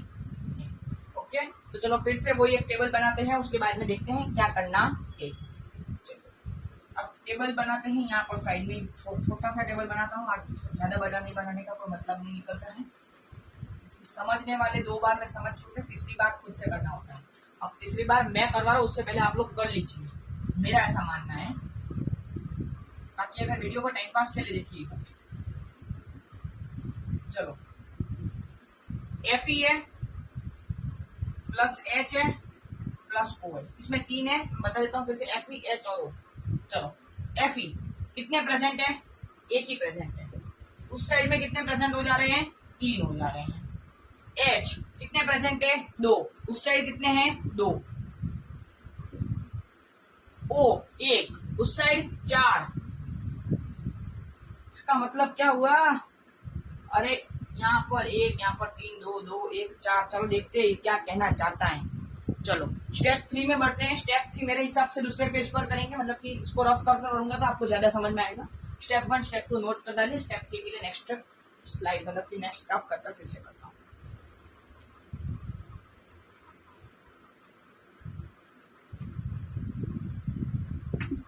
अगर बाय चांस मैं आपको बता दूंगा लास्ट में, हो सका तो ये कंप्लीट वीडियो शायद अगर नहीं बन रहा है, पूरा चैप्टर एक साथ नहीं हो रहा है, तो हम लोग इसके 2 से 3 पार्ट भी कर सकते हैं. ठीक है, कंप्लीट वीडियो के लिए ज्यादा थोड़ा टाइम लग सकता है. मैंने जैसे आपको बताया कि आपको 17 अगस्त को वीडियो दे देना है. आपको डेट भी बोल दी है. 15 को बना रहा हूँ, 17 को दे दूंगा. तो मतलब मेरे हिसाब से थोड़ा सा टाइम जा सकता है. तो हो सकता तो मैं अगर आपको इधर कम से कम 1 से 1.5 घंटे के अंदर वीडियो में स्टॉप करा दूंगा. शायद 55 मिनट जैसा हो चुका होगा. स्टेप 3 की ओर बढ़ते हैं. एक बार फिर से इक्वेशंस जो थी वो मैं लिख देता हूं यहाँ पर. Fe प्लस H2O जब हम ऐड कर रहे थे तब हमारे पास Fe3O4 plus H2 plus H2. तो स्टेप 3 क्या बताता है मैं बता देता हूं आपको एक बार फिर से. Select the compound having maximum number of atoms. अब क्या करना है? सिलेक्ट करना है आपको कंपाउंड. Select the compound. कौन सा सिलेक्ट करना है वो भी बता दो. सिलेक्ट द कंपाउंड, रिएक्टेंट और प्रोडक्ट, दोनों में से एक. या तो रिएक्टेंट और प्रोडक्ट में से कोई भी एक. Having maximum number of atom, जिसके पास सबसे ज्यादा नंबर ऑफ एटम होने चाहिए. Having the maximum number of atoms. अब इसमें से आपको क्या लगता है इसके पास ज्यादा है? मेरे हिसाब से तो ये. In that select the element that you are using having maximum number of atoms. अब इसमें से हम लोग क्या करेंगे? In that, देखते हैं फिर से. In that select the element. आपको एक ऐसा एलिमेंट सिलेक्ट करना है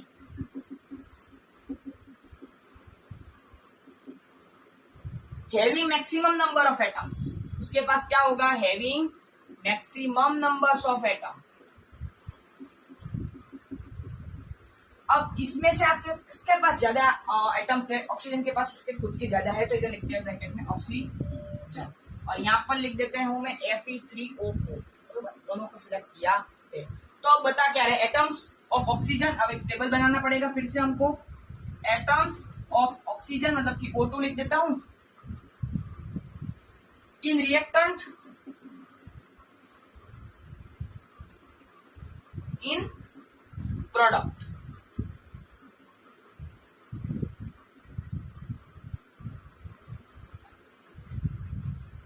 इनिशियल क्या था और टू बैलेंस करने पर क्या आ रहा है 1 इंटू H2O बरोबर 1। अब इधर मैं लिखता हूँ रेड मार्कर से 1 इन H2O। मैंने आपको पहले ही बताया ऑक्सीजन के पास ज्यादा थे और यहाँ पर Fe3O4 के पास ज्यादा थे। रिएक्टेंट के पास में अगर जब हम इसकी बात कर रहे हैं ओके तो इसके पास रिएक्टेंट में क्या है H2O के पास ज्यादा है 1 इन H2O बरोबर। तब हम लोग इधर क्या लिख सकते हैं 1 इंटू H2O जब है तो मतलब कि 1 इंटू 4। अब 4 क्यों मैं बताता हूँ यहाँ पर ऑक्सीजन 4 है ओके इन प्रोडक्ट। अब प्रोडक्ट के अंदर क्या होगा 4 को लेंगे किसके साथ मल्टीप्लाई करेंगे इन Fe3O4 के साथ तब क्या हो जाएगा 4। इसका मल्टीप्लाई कितना हो गया 4 आ गया। मतलब हम लोग इसका कंप्लीट इक्वेशन लास्ट में क्या बना सकते हैं Fe प्लस 4H2O क्या बनाया हमने 4H2O और क्या बन गया Fe3O4 Fe3O4 प्लस H2। अब अगर हम देखने जाएंगे तो ये बैलेंस क्या हो जाएगी इक्वेट हो जाएगी मतलब कि अब ये बैलेंस तो हो चुकी है। अब लास्ट में यहाँ पर 4H2 होने के बाद ये इक्वेशन आपकी जो है वो बैलेंस हो चुकी होगी okay.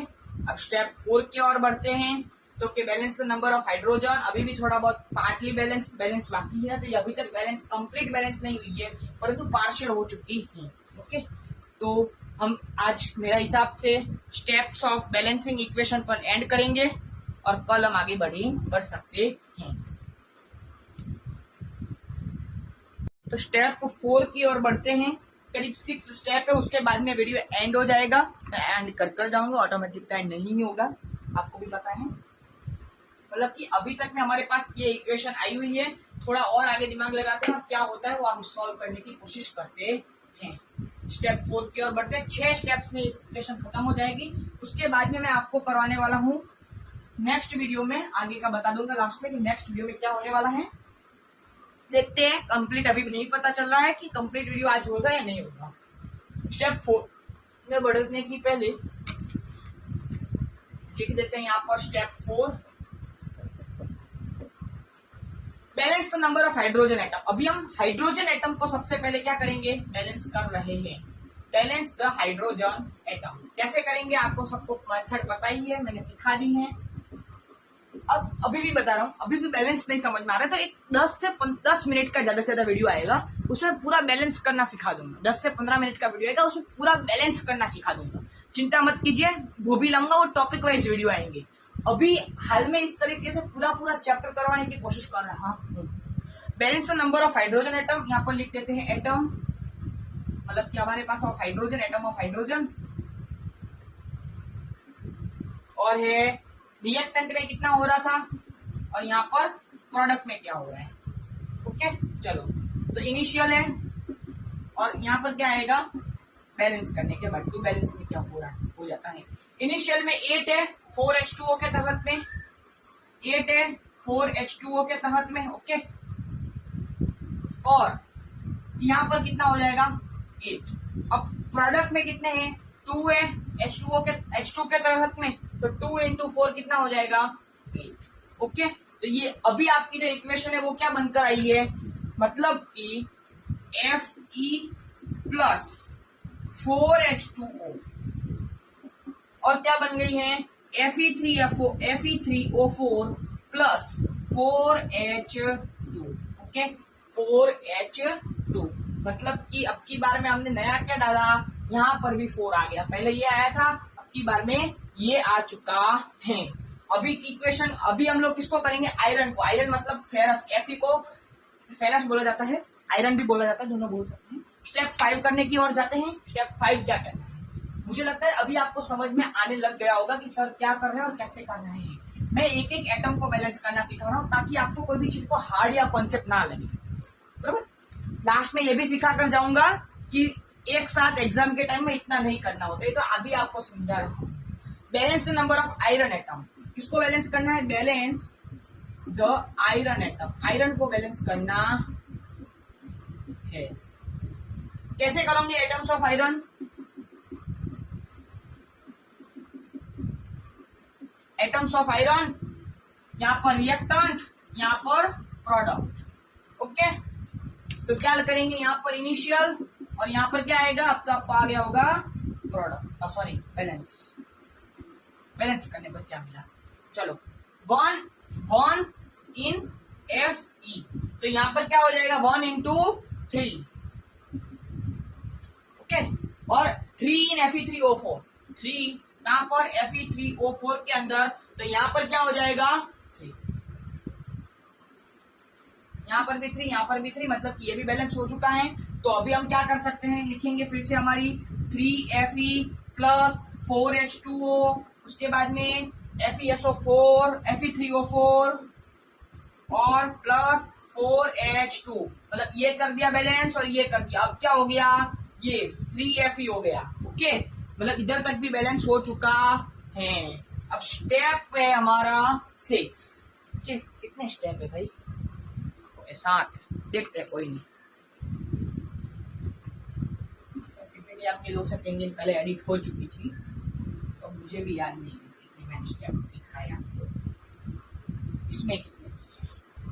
Step 6, count atoms of each element on both side of the equation to check the correction. अभी हमें क्या करना है? आप लोग करोगे count the atoms of each element, count the atoms of each element, सारे एलिमेंट के आपको काउंट करने हैं, एटम्स को, एलिमेंट्स को, ऑन बोथ साइड, दोनों साइड, मतलब कि LHS और RHS दोनों से, both side of the equation, equation के, टू चेक द करेक्शंस। क्या, किस लिए? क्या कोई मिस्टेक तो नहीं है? वो भी हम लोग देख लेते हैं। ओके, चलो, 3Fe plus 4H2O Fe3O4 plus 4H2, balance the equation. अगर आप बोलिए तो हो चुका होगा, मतलब 3Fe 4H2 Fe3O4 और ये 4H2, मतलब कि यहाँ पर जो आपकी इक्वेशन है वो कैसी हो चुकी है? बैलेंस्ड हो चुकी है। In necessary physical states such as gaseous, liquid, aqueous and solid states are included in the chemical reactions. अब एक और है, वो देखो यहाँ पर जो आपकी इक्वेशन है वो कंप्लीट बैलेंस में। ओके, अभी भी समझ में नहीं आ रहा है तो मैं आपको एक और वीडियो लाकर दे सकता हूँ, परंतु हाल में नहीं। अगर आप बोलिए तो टेबल बनाना। ओके, चलो, टेबल से मुझे पता है कि आपको टेबल देखना अच्छी तरीके से आने लगा है। चलो, एटम, यहाँ पर रिएक्टेंट, यहाँ पर प्रोडक्ट, वेरी गुड। चलो, क्या आएगा? एक Fe आएगा, दूसरा हाइड्रोजन सता रहा है और तीसरा ऑक्सीजन सता रहा है। 3 है, इसीलिए हमारी लाइफ में सता रही है। Fe कितने हैं? पहले इधर इधर का देखते हैं, पहले इधर इधर का देखते हैं। Fe कितने हैं हमारे लाइफ में? लाइफ में क्या, इधर रिएक्शन में 3 Fe है। H2 कितने हैं? H2 देखो जरा, H2 कितने हैं? यहाँ पर एक काम करते हैं, H2 डालते रहते हैं, 4 हो गया। O कितना है? O 4। कैसे? देखो, ये भी इसके मल्टीपल, ये इसका ही पार्ट गिना जाता है, 4H2 है ना, इसीलिए Fe3O4। अभी H2 कितने हैं? 4। हो गई बैलेंस? कोई बाकी है? नहीं है? हो गया, आ गया। Okay, very good. चलो, लास्ट एंड फाइनल है, एक थोड़ा सा और समझाना बाकी है। यहाँ पर आपकी जो इक्वेशन है वो बैलेंस भी हो चुकी है, 1 घंटा भी हो चुका होगा मेरे हिसाब से। मैंने टाइमिंग नहीं देखे, वीडियो नॉन स्टॉप चालू है। मेरे हिसाब से हो गया होगा कि 1 घंटे से जो बंदा खड़ा है तो उसको तो लगता ही है भाई, हो सकता है कि ना भी हुआ हो गया हो तो अच्छी बात है, तो आपका 1 घंटे में स्वागत है। अभी 7th स्टेप, थोड़ा सा यहाँ पर बैलेंस इक्वेशन हो चुकी है, उसका मैं सब हो गया है। थोड़ा सा ध्यान रखते हैं कि मार्क्स कैसे कवर करना है। भाई डायरेक्ट ऐसे लिख कर आऊंगा, कोई मार्क्स नहीं देगा। मैं होता तो मैं भी नहीं देता, तो मैं आपको समझा रहा हूं क्योंकि if necessary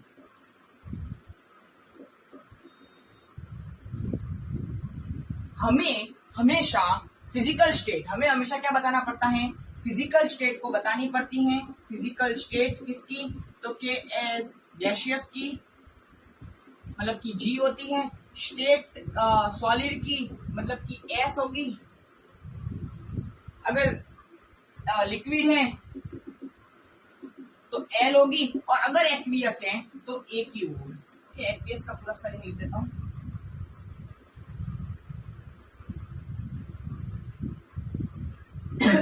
sorry, are included in the chemical equations.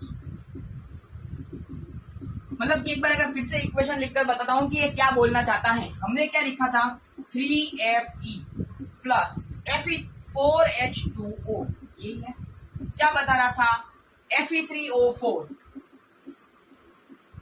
Plus H2, ये रहा। अब इसमें हमें बताना पड़ता है कि भाई Fe है तो Fe क्या होता है, हमेशा सॉलिड, फेरस हमेशा सॉलिड होता है। H2O जो आपका गैसियस में पाया गया था, Fe3O4 जो आपका सॉलिड स्ट्रक्चर है, और H2 जो है वो आपका गैसियस फॉर्म में हो रहा है। ओके, एक्वियस का मतलब क्या होता है, और H2O मतलब कि gram indicator water is used in the form of steam. अब दो और पॉइंट है जो आपको मैं समझा देता हूं। एक्वियस AQ क्या होता है, AQ क्या होता है देख लेते हैं। AQ मीन्स द रिएक्टेंट और प्रोडक्ट, मतलब कि रिएक्टेंट या प्रोडक्ट है।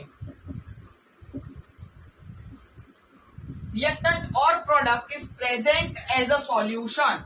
वो कैसे प्रेजेंट है, एज अ सॉल्यूशन, इसके अंदर वाटर के अंदर। और H2O जो है, आप बोलोगे कि सर H2O तो वाटर होता है, वो तो लिक्विड होता है, परंतु ये क्या इंडिकेट कर रहा है, indicate the water is use, जो वाटर है वो यूज्ड है, कैसे, is used in the form of steam, is used in the form of steam. Steam मतलब कि भाप।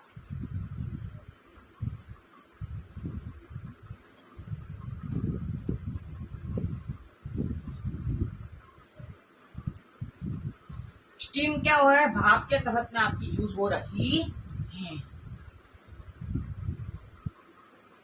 ओके, चलो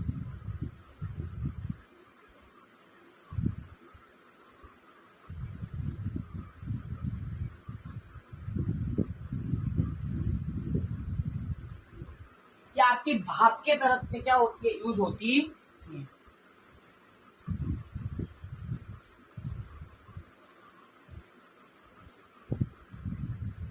हो गया, चलो लास्ट एक और थोड़ा सा है बाकी है, समझे तो। Sometime reaction conditions. ओके, इधर तक आपको समझ में आ ही गया है, मुझे पता भी है।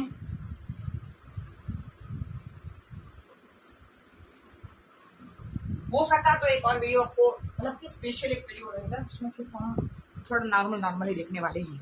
तो क्या बता रहे हैं, समटाइम्स रिएक्शन कंडीशंस, समटाइम्स मतलब कि कभी कभी, समटाइम्स रिएक्शंस की जो कंडीशंस रहती हैं, रिएक्शंस की जो कंडीशंस हैं, टेम्परेचर, प्रेशर, कैटलिस्ट एक्सेट्रा, जो आपका टेम्परेचर है, जो आपका प्रेशर है, या फिर कैटालिस्ट है, कैटालिस्ट आगे आएगा, मैं आपको पूरा समझाऊंगा, चिंता मत करो। आर इंडिकेटेड अबोव एंड और below the arrow in the equation. वो क्या इंडिकेट करेगी, आर इंडिकेटेड क्या इंडिकेट करती है, अबोव या तो ऊपर, और below the arrow in the equations. मैं बता देता हूं इसका भी एग्जांपल, इन द इक्वेशंस। जब हम लोग कोई एक CO प्लस, CO में क्या है, गैस है, प्लस 2H2, 2H2 लिए, वो भी गैस के तहत में लिए, तो यहाँ पर 340 एटम प्रेशर जो मैंने लगाया था। ओके, तो ये ऊपर क्या लिख दिया, इसके ऊपर लिखना पड़ता है, उसके लिए पूरा डिटेल समझाऊंगा बाद में जब आपको जरूरत रहेगी तब। ओके, इधर आपका ये वाला टॉपिक होता है कंप्लीट। ओके फ्रेंड्स, तो मैंने यहाँ तक आपको समझाने की पूरी कोशिश की है।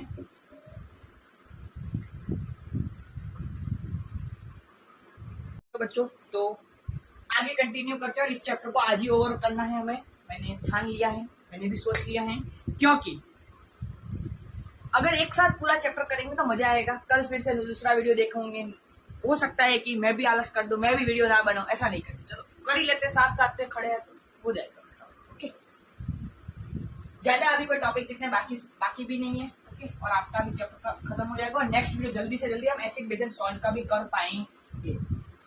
कॉन्ग्रेचुलेशन, 1 घंटे आप टिक गए हो तो अच्छी बात है, वरना नहीं टिकते मेरे हिसाब से। चलो, मैं अभी आपको कहना चाहता हूँ, जरा 1 से 2 मिनट का मोटिवेशन ले लेते हैं। आप लोग कोई भी चीजों से हार मत मानो। मैं चाहता हूँ कि मैं खुद चाहता हूँ कि मैं आपकी दिल से मदद कर सकूं, आपको एक अच्छा सा सपोर्ट या गाइड करवा सकूं। ये चैनल मेनली पढ़ाने के लिए मैंने नहीं बनाई थी, मैंने बनाई थी कि मैं आपको गाइड कर सकूं। पढ़ाकर हर चैनल वाले जाते हैं 10 घंटे का वीडियो, मैं चाहूँ तो अभी बनाकर लाइव आकर पढ़ाकर जा सकता हूँ। सुबह 12 बजे लाइव आऊंगा, रात को 12 बजे खत्म कर दूंगा, 12 घंटे पढ़ा दूंगा। एक ही चैप्टर को 12 घंटे, एक चैप्टर 12 घंटे निकाल सकता हूँ मैं चाहूँ तो। परंतु मैं आया हूँ आप लोगों को गाइड करने के लिए। गाइड मतलब क्या होता है, मैं यहाँ पर मेन तो गुजरात बोर्ड के लिए आया और सीबीएसई के लिए भी आया हूँ। ऐसा कोई बात नहीं कि सर सीबीएसई के पहले तो वीडियो पर लिखते हो कि सीबीएसई के लिए भी आप मना बोलते हो। सीबीएसई के लिए भी आया हूँ, गुजरात बोर्ड मेन मेरा मोटिव रहता है, सीबीएसई भी है। देखो, फर्स्ट थिंग एनसीईआरटी सबके लिए, मेरे लिए भी, आपके लिए भी, और सीबीएसई में हो, जीएसई में, कोई भी बोर्ड में एनसीईआरटी है तो आप पढ़ो, कोई भी है। कंटेंट कोई ऐसा दे नहीं रहा हूँ कि भाई गुजराती लैंग्वेज बोल रहा हूँ, नहीं बोल रहा हूँ। कंप्लीट अभी 1 घंटा होना है तो मैंने कंप्लीट हिंदी में ही बात की है, गुजराती का वर्ड यूज नहीं किया, बोर्ड पर भी नहीं लिखा है, तो आप तो डर रहे हो। मैं चाहता हूँ आप लोगों को हेल्प करूँ, आपको एक सपोर्ट देकर जाऊँ। मैं खुद यहाँ पर 2-2, 3-3 घंटे के लेक्चर्स ले चुका हूँ, मैं ऑफलाइन में भी लेक्चर लेता ही हूँ, आज ऑनलाइन में भी ऐसा कुछ कर रहे हैं, 10th के वीडियोस बना रहे हैं और आपको दी गई। ऑलरेडी एक बार ऐसा किया था, बट कुछ तो 1-2 चैप्टर के बाद हम नहीं बना पाए थे, तो हमने वो वीडियोस भी डिलीट करवा दिए थे। अभी हम बना रहे हैं, कंप्लीट सोचा भी है कि आप लोगों के लिए बनाया जाएगा। दिन में 2 से 3 चैप्टर के वीडियो बन जाएंगे। ओके, एडिट होने में टाइम लगते हैं, थोड़ा पास में करना पड़ता है। अब 2 से 3 बार एक वीडियो को देखना बोर हो जाते हैं, सही बताओ, इसीलिए नहीं करना। टाइप्स ऑफ केमिकल रिएक्शन के बारे में भी पढ़ते हैं, शुरुआत करते हैं पढ़ाई की फिर से एक बार। टाइप्स ऑफ केमिकल रिएक्शन, अभी हम इसमें मैं 5 तरह के आपको केमिकल रिएक्शंस के बारे में समझाने वाला हूं। पहले लिख देते हैं कि केमिकल रिएक्शन 5 तरह की कौन कौन सी हैं। Types of chemical reactions,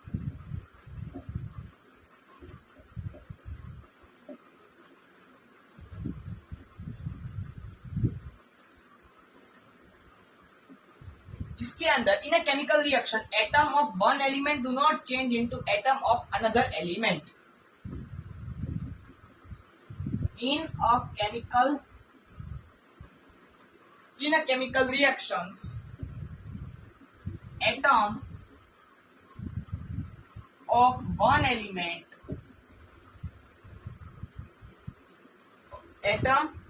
element do not change into atom of another element. वो कभी भी चेंज नहीं होगा। Do not change into atom of other element, into atom of other element.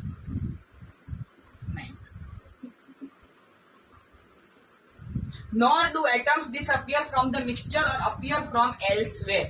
Nor मतलब कि nor do atoms disappear from the mixture or appear, nor do the atoms disappear or mixture from the mixture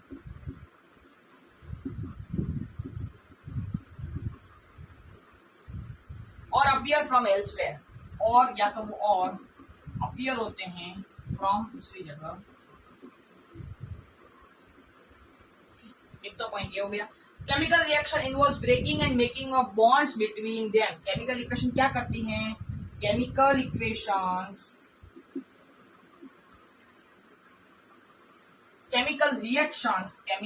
reactions involve करेगी breaking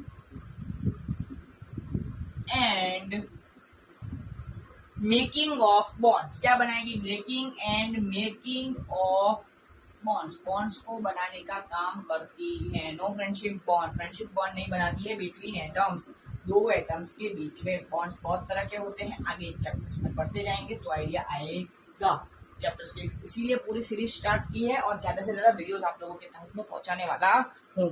तो चलो types of chemical reaction शुरू करते हैं। उसके 6 6 main topic है वो लिखना जाने के लिए रेडी हो रहा हूँ।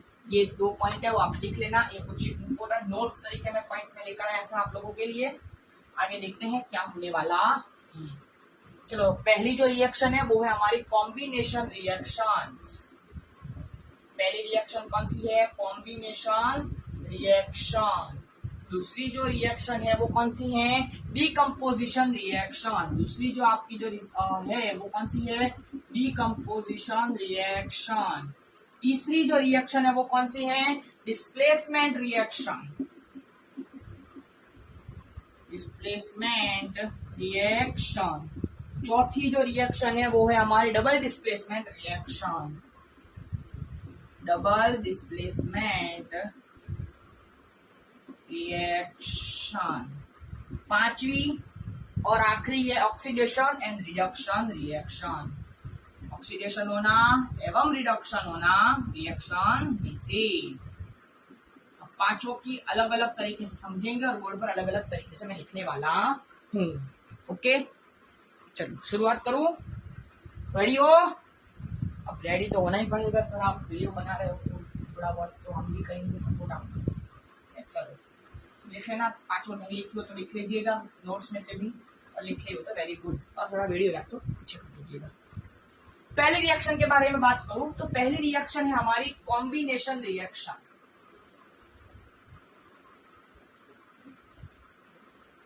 मैं इसीलिए थोड़ा ऊपर कम लिखता हूं ताकि आपको देखने में दिक्कत हो, मिडिल में ही लिखता हूं हमेशा। These are the reaction in which a product is formed by combining 2 or more reactants. These are the reactions in which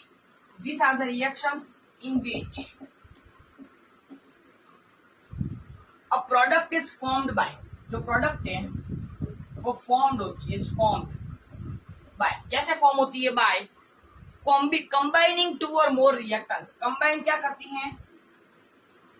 combining 2 और उससे ज्यादा रिएक्टेंट्स। हमने देखा पहले कि भाई सर एक या एक से ज्यादा, यहां पर मैं लिख रहा हूं 2 और 2 से ज्यादा, 2 और 2 से ज्यादा। इसका एक एग्जाम्पल भी लेकर आया हूं, अच्छा खासा एग्जाम्पल, और आपको मजा आने वाला एग्जाम्पल में। Add water slowly to some calcium oxide quicklime. Okay, add some water to some, किसमें ऐड करना है? Calcium oxide. किसमें ऐड करना है? कैल्शियम ऑक्साइड, मतलब कि क्विकलाइन। कैल्शियम ऑक्साइड को हमारी देसी भाषा में क्विकलाइन कहा जाएगा। किसमें? तो कि इन अ बीकर, बीकर में लेना है। इसके अंदर कैल्शियम ऑक्साइड के अंदर क्या करोगे? वाटर को ऐड करोगे। ये दोनों को किसमें रखोगे? बीकर में रखना है। ओके, अब बीकर क्या हो जाएगा? Beaker becomes hot. Okay, beaker क्या हो जाएगा? Beaker becomes hot. नॉर्मल, तो हमें पता ही था। Calcium oxide react vigorously with water to produce slake line. Okay, जो कैल्शियम, हमारा जो कैल्शियम है, कैल्शियम ऑक्साइड है, वो क्या करता है? वो रिएक्ट करता है। कैल्शियम ऑक्साइड है जो रिएक्ट करता है विगरसली। ओके, मतलब कि बहुत बुरी तरीके से रिएक्ट करेगा विथ वाटर, वाटर के साथ। क्यों? With water to produce slake line. क्यों? तो वो प्रोड्यूस करना चाहता है स्लेक्ड लाइन, मतलब कि कैल्शियम हाइड्रोक्साइड। स्लेक लाइन का मतलब क्या होता है? Calcium hydroxide. अब इतनी अच्छी तरीके से नोट्स बना रहा हूं, मैं खुद बोर्ड पर बना रहा हूं, तो प्लीज आपसे रिक्वेस्ट है कि आप भी बनाना विथ कैल्शियम हाइड्रोक्साइड। अब ये क्या करेगा? रिलीजिंग क्या करता है? हॉटनेस को रिलीज करता है। ओके, तो इसकी रिएक्शन लिख डालते हैं, फिर हमारा ये वाला जो एग्जाम्पल है वो खत्म हो जाएगा। CaO calcium, calcium oxide plus H2O को जब हम ऐड करेंगे, ओके, ये आपका हो गया सॉलिड, ये हो गया हमारा लिक्विड। ओके, तो क्या बनेगा? Ca कैल्शियम OH2 एक्वियस में बनेगा, और इसके साथ में हीटनेस निकलेगी, और इसको हम कहते हैं क्विक लाइन। ओके, तो ये यहां पर आपका खत्म। अभी कुछ एक और है, slaked lime solution is used for white washing. अब जो आपने वो मार्बल्स देखे हुए ना, आपका फोटो तो मैं नहीं ला पाऊंगा क्योंकि अगर लाऊंगा तो अभी सही नहीं दिखेगा। मार्बल्स आप लोगों ने देखा, आपके घर पर कई बार लगाए जाते हैं। मार्बल्स थोड़ा महंगा आता है तो वो अलग बात है, बट लगाया जाता है तो वो एक इससे ही बनाया जाता है। ओके, वो एक इसका ही प्रोसेस है। हम देखते हैं, इसको रफ कर डालता हूँ और आगे बढ़ता हूँ।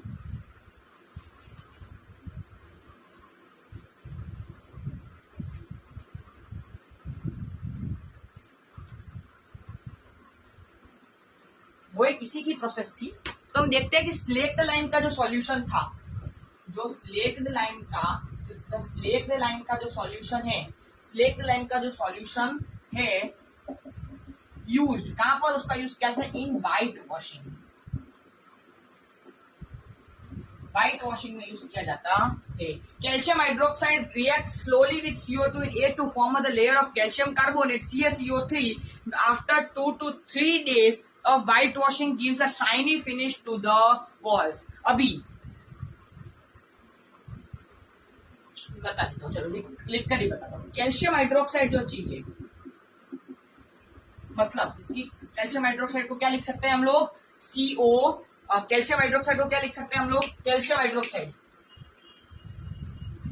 कैल्शियम हाइड्रोक्साइड को क्या लिख सकते हैं, जल्दी बताओ, करिए है, जल्दी बताओ। कैल्शियम हाइड्रोक्साइड को क्या लिख सकते हैं, CaOH2 इन एक्वियस फॉर्म में होता है। एक कर यार, आप लोग बता रहे नहीं।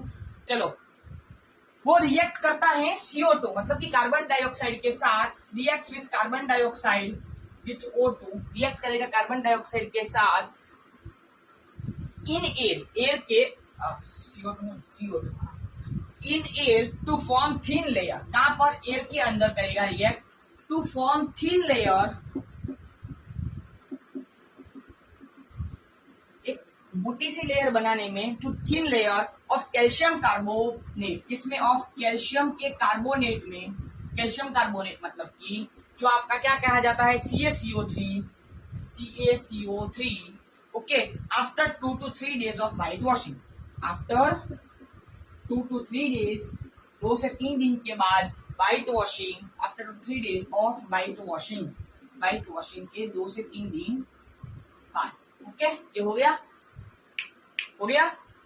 Gives a shiny finish to the wall. Gives क्या करेगा, देता क्या है, गिव्स अ शाइनी फिनिश देता है, शाइनी फिनिशिंग देता है टू द वॉल्स, हमारे वॉल्स को। आफ्टर कब देता है, टू द वॉल्स, कहा देता है, टू द वॉल्स। ओके, इसके रिएक्शन लिखवा देता हूं आपको।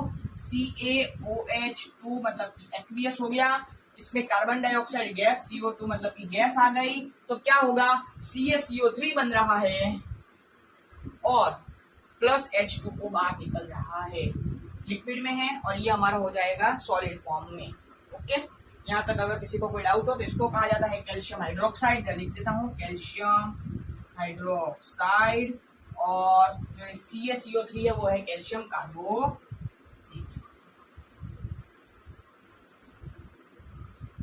Done. Marble is also CaCO3। एक फैक्ट नोट पॉइंट है, एक देना, जो हमारा मार्बल है वो भी एक CaCO3 ही है।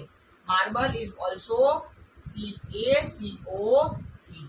या आपके लिए कुछ नया आ गया। ओके, चलो एक 2 स्लाइड और बाकी है कॉम्बिनेशन रिएक्शन की, फिर हम नेक्स्ट रिएक्शन करेंगे। Other example of combination reaction, कुछ 2 और एग्जाम्पल आप लोग, 2 और एग्जाम्पल और एक नोट पॉइंट लेकर आया हूं। जल्दी से बढ़ते हैं, इसको रफ करकर आगे। आपको लग रहा है ना कि सर ने काश वो क्या बोलते हैं, बैलेंसिंग के बाद छोड़ दिया होता तो दूसरे दिन वीडियो आता तो देख लेते आराम से। अभी थोड़ा ज्यादा हो रहा है, कोई नहीं, 1-2 दिन लगेगा। एक ये चैप्टर में लगेगा और इसके बाद में मैं लाऊंगा एसिड बेस एंड सॉल्ट, इसमें लगेगा, उसके बाद नहीं लगेगा, मैं गारंटी। क्योंकि एक बात बताता हूँ आप लोगों को कि क्या होता है, हमेशा आप लोगों के स्टडी का एक शेड्यूल देखना। मुझे लगता है ऐसा, इसीलिए लगता है ऐसा। अगर लग रहा है आप लोगों को किसी को भी कि भाई सर ज्यादा हो गया है, मैं चला जाता हूँ, मत जाओ, बैठो। अरे भाई तू बैठ, मैं बताता हूँ, बैठने से होगा क्या, बैठे रहोगे, वीडियो चालू है तो आपको होगा कि भाई वीडियो जा रहा है मैं नोट्स नहीं लिख रहा हूँ, वीडियो जा रहा है मैं नोट्स, तो आपको पीछे जाते थे नोट्स लिखते हुए आएंगे तो आपको कुछ पढ़ने का मन इंटरेस्ट जागेगा। अगर नहीं जग रहा है तो बैठे हुए तो रहो ही, कम से कम सिटिंग प्रैक्टिस तो हो रही है। अरे भाई तू सोचेगा कि चल मैं जाता हूँ 10 मिनट के बाद, 10 मिनट के बाद तू नहीं आने वाला है। 10 मिनट के बाद सीधा जाएगा इंस्टाग्राम रील पर, रील स्क्रॉल कर देगा तो कब तेरा 60 मिनट निकल जाएगा तुझे पता नहीं चलेगा। जो होता है हर एक के साथ होता है, कब तू शॉर्ट्स देखना चला जाएगा 60 मिनट निकल जाएगा तुझे पता नहीं चलेगा। या कोई भी हो, आप लोग में से कोई भी हो, आपको पता नहीं चलने वाला है कि भाई 60 मिनट कहाँ चलेगा, आधा 1 घंटा कहाँ चला गया, वो चला जाता है। मैं वीडियो बना रहा हूँ तो मुझे पता चल रहा है, इधर खड़ा हो तो मुझे दिख रहा है कि भाई 1 घंटे से कम 1.5 घंटे से खड़ा हूँ तो भाई क्या हालत हो रही है। दो एग्जाम्पल और देते हैं, other example of combination reaction के 2 एग्जाम्पल और आपको बता देता हूँ। Other example of combination reaction के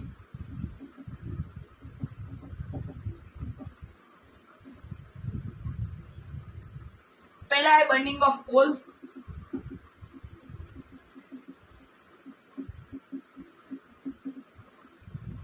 इसका एग्जाम्पल इक्वेशन डायरेक्ट लिखाऊंगा आपको। कार्बन प्लस O2 गैस में क्या बनेगा, CO2, और ये गैस क्या होता है रिलीज हो जाएगा। दूसरा एग्जाम्पल लेकर आया हूं, formation of water from H2 and O2। मुझे फॉर्मेशन करना है, वाटर को बनाना है, मेरे पास 2 H2 है और O2 है, तो मैं क्या कर सकता हूं, 2 H2 लिए प्लस O2 लिया, अब क्या हो जाएगा 2H2O, दो मॉलिक्यूल ऑफ H2O मिलेगा लिक्विड में। क्या मिला लिक्विड में, 2H2 ये मिला गैस में और ये भी था मेरे पास गैस में, तो क्या बन गया, लिक्विड बन चुका है। ओके, एक फैक्ट पॉइंट जो मैंने आपको बताने वाला था, reaction in which heat is released. ऐसा रिएक्शन, नोट पॉइंट में लिखना आप जरा, नोट पॉइंट है आपके लिए कि जहां रिएक्शंस इन विच, कोई भी रिएक्शन में इन विच हीट इज रिलीज, आपको हीट का रिलीज दिख रहा है, हीट रिलीज होती हुई दिख रही है, हीट अगर रिलीज हो रही है, heat is released along with formation of products, along with formation of products, formation हो रहा है प्रोडक्ट्स का, उसके साथ में जब हीट रिलीज हो रही है, ऐसी रिएक्शन को एक्सोथर्मिक रिएक्शंस कहा जाता है। ऑफ प्रोडक्ट्स आर कॉल्ड, क्या कहा जाता है, एक्सोथर्मिक रिएक्शंस। ओके, ये हो गया आपका खत्म। एक थोड़ा एक्सोथर्मिक रिएक्शन के 2 एग्जांपल बता देता हूं, ओके, बाद में देखते हैं। अब एक्सोथर्मिक रिएक्शन के 2 एग्जांपल अगर मुझे आपको बताने हो तो क्या करना पड़ेगा, बोर्ड को रफ कर आगे बढ़ना पड़ेगा, बड़े बड़े तो एग्जांपल नहीं आएंगे। बर्निंग ऑफ नेचुरल गैस, पहला other example of exothermic reaction जो है, अदर एग्जांपल, कुछ एग्जांपल मुझे अगर आपको बताने हो एक्सोथर्मिक के, बर्निंग ऑफ नेचुरल गैस, जो हम बर्निंग करते हैं नेचुरल गैसेस को, तो उसका एग्जांपल क्या है, रिएक्शन क्या है, मतलब कि CH4 गैस के फॉर्म में होता है प्लस 2O2 जो वो भी गैस के फॉर्म में है। ओके, उसमें से क्या निकल कर आया, CO2 गैस के फॉर्म में, और प्लस 2 मोल ऑफ H2, क्या निकल कर आया 2H2, ये भी क्या हो गया ग्राम में। ये किसका एग्जांपल था, नेचुरल गैस का। ओके, अब दूसरी एक और रिएक्शन बताना चाहता हूँ, रेस्पिरेशन के तहत हम क्या होता है, ये जरा काम आएगा, नोट कर लेना अच्छी तरह से। रेस्पिरेशन के तहत में क्या होता है, C6H12O6 गैस है, एक्वियस है, ये किसी को पता है क्या है C6H12O6, शायद आपको पता होगा, सोच लो, तब तक मैं बाद में लिख ही दूंगा। 6O2 ये आपका हो गया एक्वियस में, ये दोनों मिलकर क्या बनाते हैं, 6CO2, 6CO2, मिस्टेक होगी, थोड़ा ज्यादा बड़ा लिख दिया है, 6CO2 जो एक्वियस में ही है, और प्लस 6H2O जो हमारे लिक्विड में है, plus energy, okay, plus energy. चलो याद आ गया ये क्या है, नहीं आया तो बता देता हूं, 6H12O6 आपका ग्लूकोज है। जब ये प्लस ऑक्सीजन निकल कर तो हमारे पास एनर्जी बचती, एनर्जी, इसीलिए रेस्पिरेशन के टाइम में एनर्जी आती। चलो ये हो गया। चलिए तो इधर आपका कॉम्बिनेशन रिएक्शन से मेरे हिसाब से कंप्लीट हो चुका है। मैंने कंप्लीट करने की पूरी कोशिश करवा दी है कॉम्बिनेशन रिएक्शंस को। नेक्स्ट करते हैं डीकम्पोजिशन रिएक्शंस। अब डीकम्पोजिशन रिएक्शंस भी थोड़ा सा बड़ा टॉपिक है, हो सकता है कि थोड़ा सा टाइम लगे। उसके बाद में आएगा हमारा डिस्प्लेसमेंट रिएक्शन। तो डीकम्पोजिशन कर डालते हैं।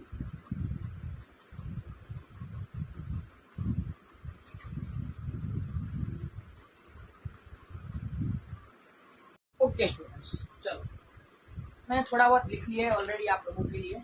डीकम्पोजिशन रिएक्शन की ओर आगे बढ़ते हैं। अब बच्चों देखो 5 रिएक्शन है हमारे पास, मैंने एक समझा दिया कॉम्बिनेशन। डीकम्पोजिशन अभी समझा रहा हूं, उसके बाद में हम लोग करेंगे डिस्प्लेसमेंट। ओके चलो, दिस आर द रिएक्शंस। ये जो रिएक्शंस है, this are the reactions of which single reactants break down. जो सिंगल एक ही रिएक्टेंट है वो ब्रेक डाउन होता है टू गिव सिंपलर प्रोडक्ट्स। जो अब मैं आपको बताऊं,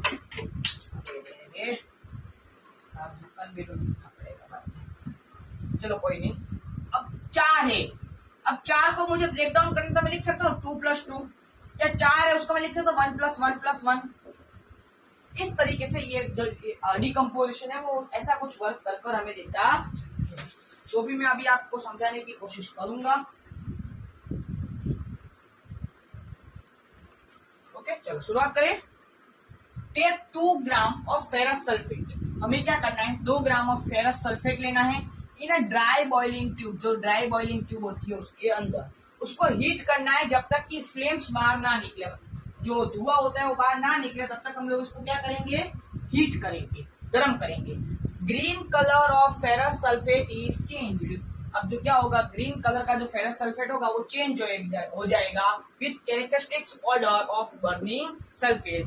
क्योंकि उसकी जो कैरेक्टरिस्टिक्स जो ऑर्डर है बर्निंग सल्फर की जो ऑर्डर है उसकी वजह से ग्रीन कलर आ जाएगा। अभी then heated ferrous sulphate, heated ferrous sulphate को क्या कहा जाएगा, FeSO4 7H2O। वो क्या कर देगा, लूज कर देगा अपने सारे वाटर को।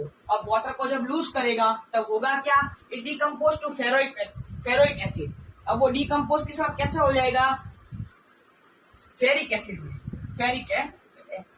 फेरिक ऑक्साइड में Fe3O4 और सल्फरिक एसिड मतलब कि SO2 और सल्फर ट्राइऑक्साइड मतलब कि SO3 में क्या कर जाएगा, तोड़ दिया जाएगा। अभी इसकी जो रिएक्शन है वो मैं लिख कर ला दिया हूं आपको लोगों के लिए। 2FeSO4 लिया था, गर्म करने पर क्या हो गया, Fe2O3, SO2 और SO3। इन तीनों में क्या हो गया, बंटवारा हो गया। FeSO4 को फेरस सल्फेट, Fe2O3 को फेरस ऑक्साइड कहा जाता है। ये सॉलिड है, बाकी के ये भी सॉलिड हैं, ये गैशियस और इसको क्या किया मैंने, हीट किया, तब ऐसा हो रहा है। तो आगे अगर जैसे कि हम बढ़ना हो तो सेकंड एग्जाम्पल जब हम लेंगे तो सेकंड एग्जाम्पल क्या कहता है वो देखते हैं। अगर आपको यहाँ तक में मजा आ रहा हो, 1 घंटे से ज्यादा हो चुका है क्लास, तो जरा एक लग तो बनता है। बारिश आ रही है क्योंकि मिट्टी की सुगंध है, बारिश आ रही है, लग तो रहा है मिट्टी की स्मेल आ गई और वो मेरी फेवरेट है। ओके चलो, तो एग्जांपल नंबर 2 की ओर बढ़ते हैं। डिकम्पोजिशन ऑफ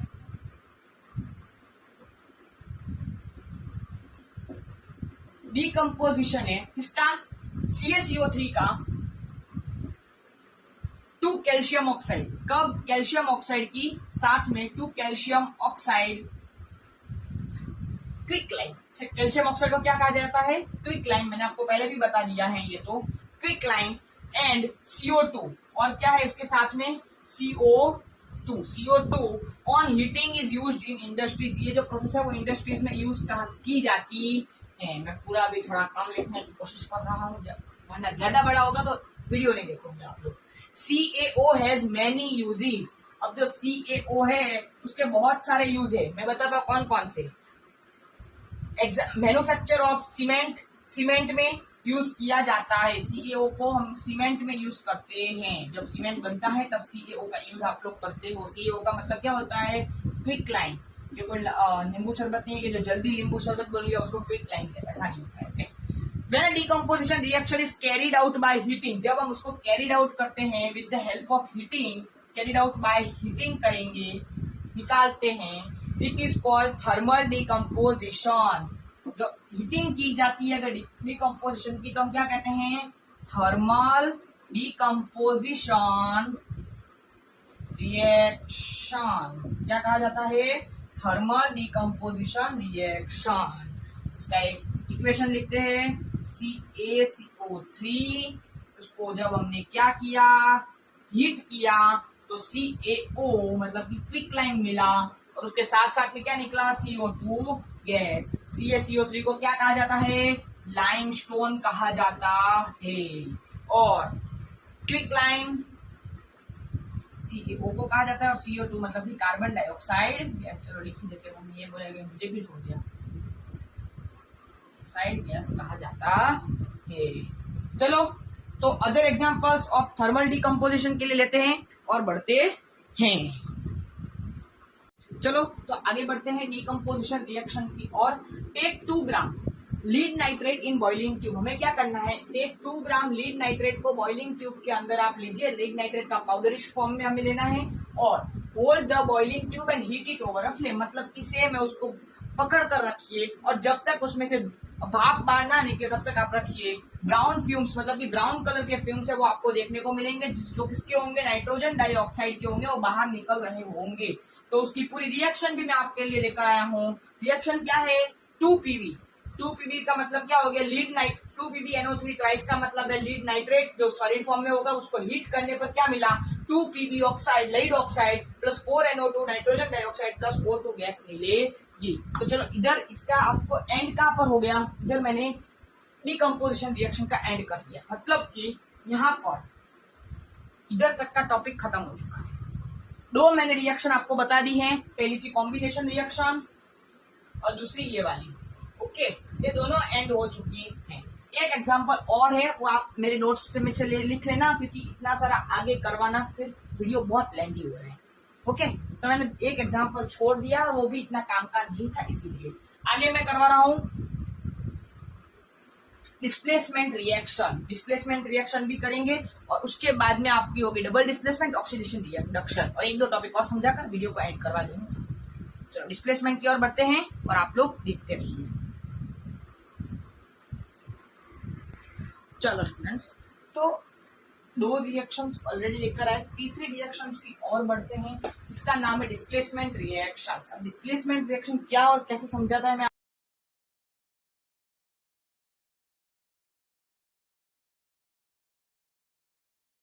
चलो तो मैं समझाना चाहता था आप लोगों को कि दिस आर द रिएक्शंस। ये एक ऐसी रिएक्शंस है जो कि क्या कर रही हैं कि this are the reactions in which a more reactant element displacement. More reactant जो एलिमेंट है वो क्या हो रहा है, डिस्प्लेस हो रहे at a less reactive element से फ्रॉम इट्स कंपाउंड, उसके कंपाउंड में से। रिएक्शन बिटवीन कॉपर सल्फेट और आयरन के लिए रिएक्शन, ये हम लोग ने पूरा एक्सपेरिमेंट लिखा है, इसकी हम लोग बात करने वाले हैं। टेक 3 आयरन नेल्स, हमें 3 आयरन नेल्स लेनी है, क्लीन विद सैंड पेपर, उसको सैंड पेपर से घिसकर साफ कर देना। टेक टेस्ट ट्यूब और A and B, 2 test tube लेना, at 10 ml of copper sulphate दोनों में ऐड कर देना in each test tube. Immerse 2 iron nail in CuSO4 in test tube B, test tube B में डाल देना और keep iron nail aside from comparison, और उसके लिए एक कंपेरिजन देखना। आप 20 मिनट के बाद में क्या देखोगे, it is found that the nail becomes brownish. Nail क्या हो गया, ब्राउनिश, और ब्लू कलर क्या हो गया है सॉल्यूशन का, जो ये जो हमारा CuSO4 है इसका जो कलर होता है वो मतलब एकदम पानी लाइक स्ट्रक्चर होता है, बट वो कैसा हो जाएगा, ब्लू कलर होता है, वो क्या हो जाएगा, यहाँ से क्या हो जाएगा, फेड हो जाएगा, मतलब कि पानी लाइक जैसा लगेगा। Inside the displacement of iron by from CuSO4, ऐसा क्यों होगा, this is due to the displacement of iron, जो डिस्प्लेसमेंट होता है आयरन का बाय कॉपर की वजह से CuSO4 सॉल्यूशन। अभी इसकी जो रिएक्शन है वो भी आप लोग देख लीजिए। तो रिएक्शन क्या है, FeCuSO4 FeSO4 plus Cu। Okay, इधर आपकी डिस्प्लेसमेंट रिएक्शन खत्म हो चुकी है, हम लोग बढ़ते हैं डबल डिस्प्लेसमेंट रिएक्शन की। और डबल डिस्प्लेसमेंट में भी सिर्फ एक ऐसा एग्जांपल देखेंगे और इससे भी रिएक्शन हम लोग क्या कर देंगे, ओवर कर देने वाले हैं। तो अगर डबल डिस्प्लेसमेंट रिएक्शन मुझे दिखाना है आप लोगों को तो सही से ही दिखाने वाली है।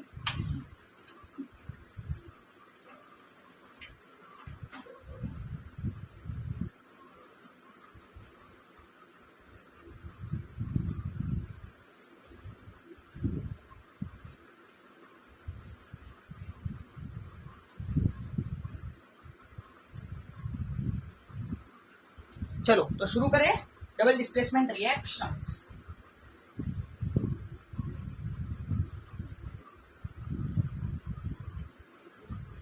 डबल डिस्प्लेसमेंट रिएक्शन में क्या होने वाला है, take 3 this are the reaction in which this are exchange of ions between the reactions. अब इस रिएक्शन में क्या होता है, एक्सचेंज होता है आयंस का, एक्सचेंज ऑफ आयंस यहाँ पर आपको दिखेगा ये वाले रिएक्शंस भी। ओके, चलो एग्जांपल लेता हूँ, शुरू करता हूँ, आप लोग बने रहिए हमारे साथ।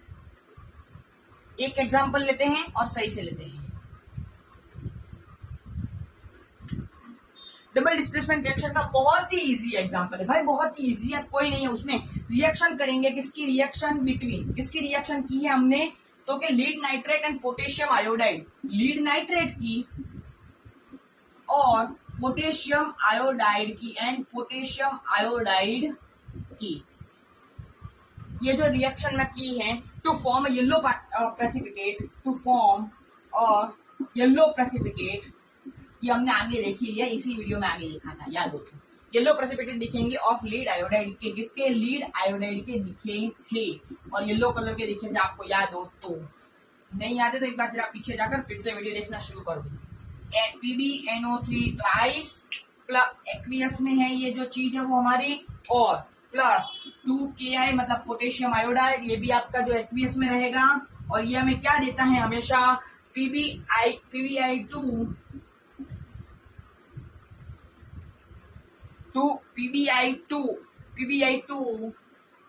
किसमें रहता है, सॉलिड में, प्लस 2KNO3, ये जो चीज देता है वो भी एक्वियस में ही देता है। ओके, यहाँ पर हमारा डबल डिस्प्लेसमेंट भी खत्म हो चुका है।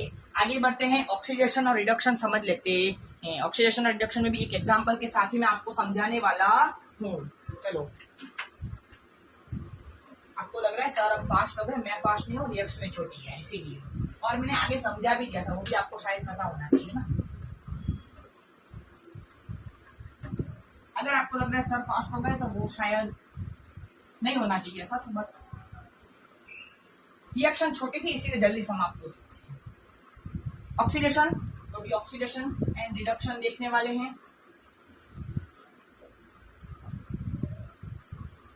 सबसे पहले ऑक्सीडेशन की अगर मैं बात करूं तो ऑक्सीडेशन की पहले डेफिनेशन लिखवा देता हूं आप लोगों को। Oxidation is the gain of oxygen. Oxidation का मतलब क्या होता है, is the gain of oxygen. Oxidation मतलब वो गेन देता है किसकी, ऑक्सीजन की, एंड क्या होता है, गेन ऑफ ऑक्सीजन, या तो ऑक्सीजन आता है या फिर और लॉस ऑफ हाइड्रोजन, दोनों में से एक प्रोसेस होनी चाहिए ऑक्सीजन ऑक्सीडेशन में ड्यूरिंग द रिएक्शन, रिएक्शन के अंदर। अगर ऐसा हो रहा है ड्यूरिंग रिएक्शन के टाइम पर, तो इसको क्या माना जाएगा, the substance is said to be oxidise. हम लोग क्या कहेंगे, दिस सब्सटेंस क्या हो गया, द सब्सटेंस इज ऑक्सीडाइज। अब अगर रिडक्शन की सेम इधर बात करूं मैं ऐसी कोई, तो रिडक्शन में क्या होगा, reduction is the loss of oxygen. Reduction क्या है, is the loss of oxygen. Oxygen का क्या होता है, लॉस होता है, और गेन ऑफ हाइड्रोजन, दोनों में से एक होना चाहिए, या तो गेन ऑफ हाइड्रोजन। अगर कुछ ऐसा हो रहा है तो ड्यूरिंग रिडक्शन के टाइम में, रिडक्शन होते समय, तो उसको हम क्या कह सकते हैं,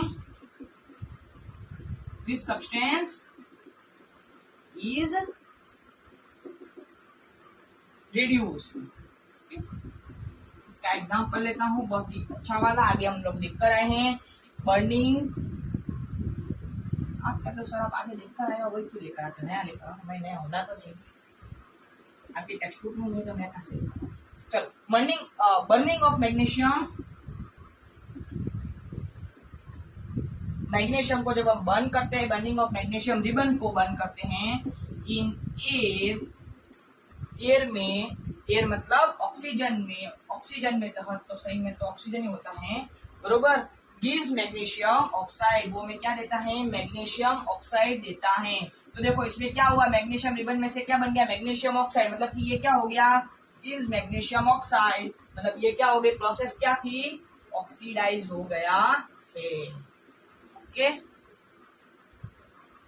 चलो अभी कुछ 2 टॉपिक और करवाऊंगा, एक है कोरोजन, दूसरा है डेंसिटी। 2 टॉपिक के बाद में हमारा चैप्टर ओवर हो जाएगा। इधर आपकी टाइप्स ऑफ रिएक्शंस खत्म हो चुकी हैं, उसके लिए रिलेटेड और कोई वीडियो नहीं आने वाला है तो अभी बता देता हूँ। हाँ एक वीडियो में लाऊंगा, वो लाऊंगा मैं स्पेशली, इसके लिए मैंने आपको पहले ही बता दिया है। बैलेंस इक्वेशन को बैलेंस कैसे करते हैं उसके लिए वीडियो लाऊंगा, परंतु इसके लिए कोई वीडियो नहीं आने वाला है जब तक मैं, क्योंकि मैंने बहुत अच्छी तरीके से समझाया है, कहीं कहीं जहाँ जरूरत पड़ी मैं 2 बार भी करवाए, 2 एग्जाम्पल भी लिखवाए, तो मुझे नहीं लगता कि अभी इसकी ज्यादा कोई जरूरत आपको होनी चाहिए। ओके चलो, तो सबसे पहले मैं आपको करवा रहा हूँ कोरोजन।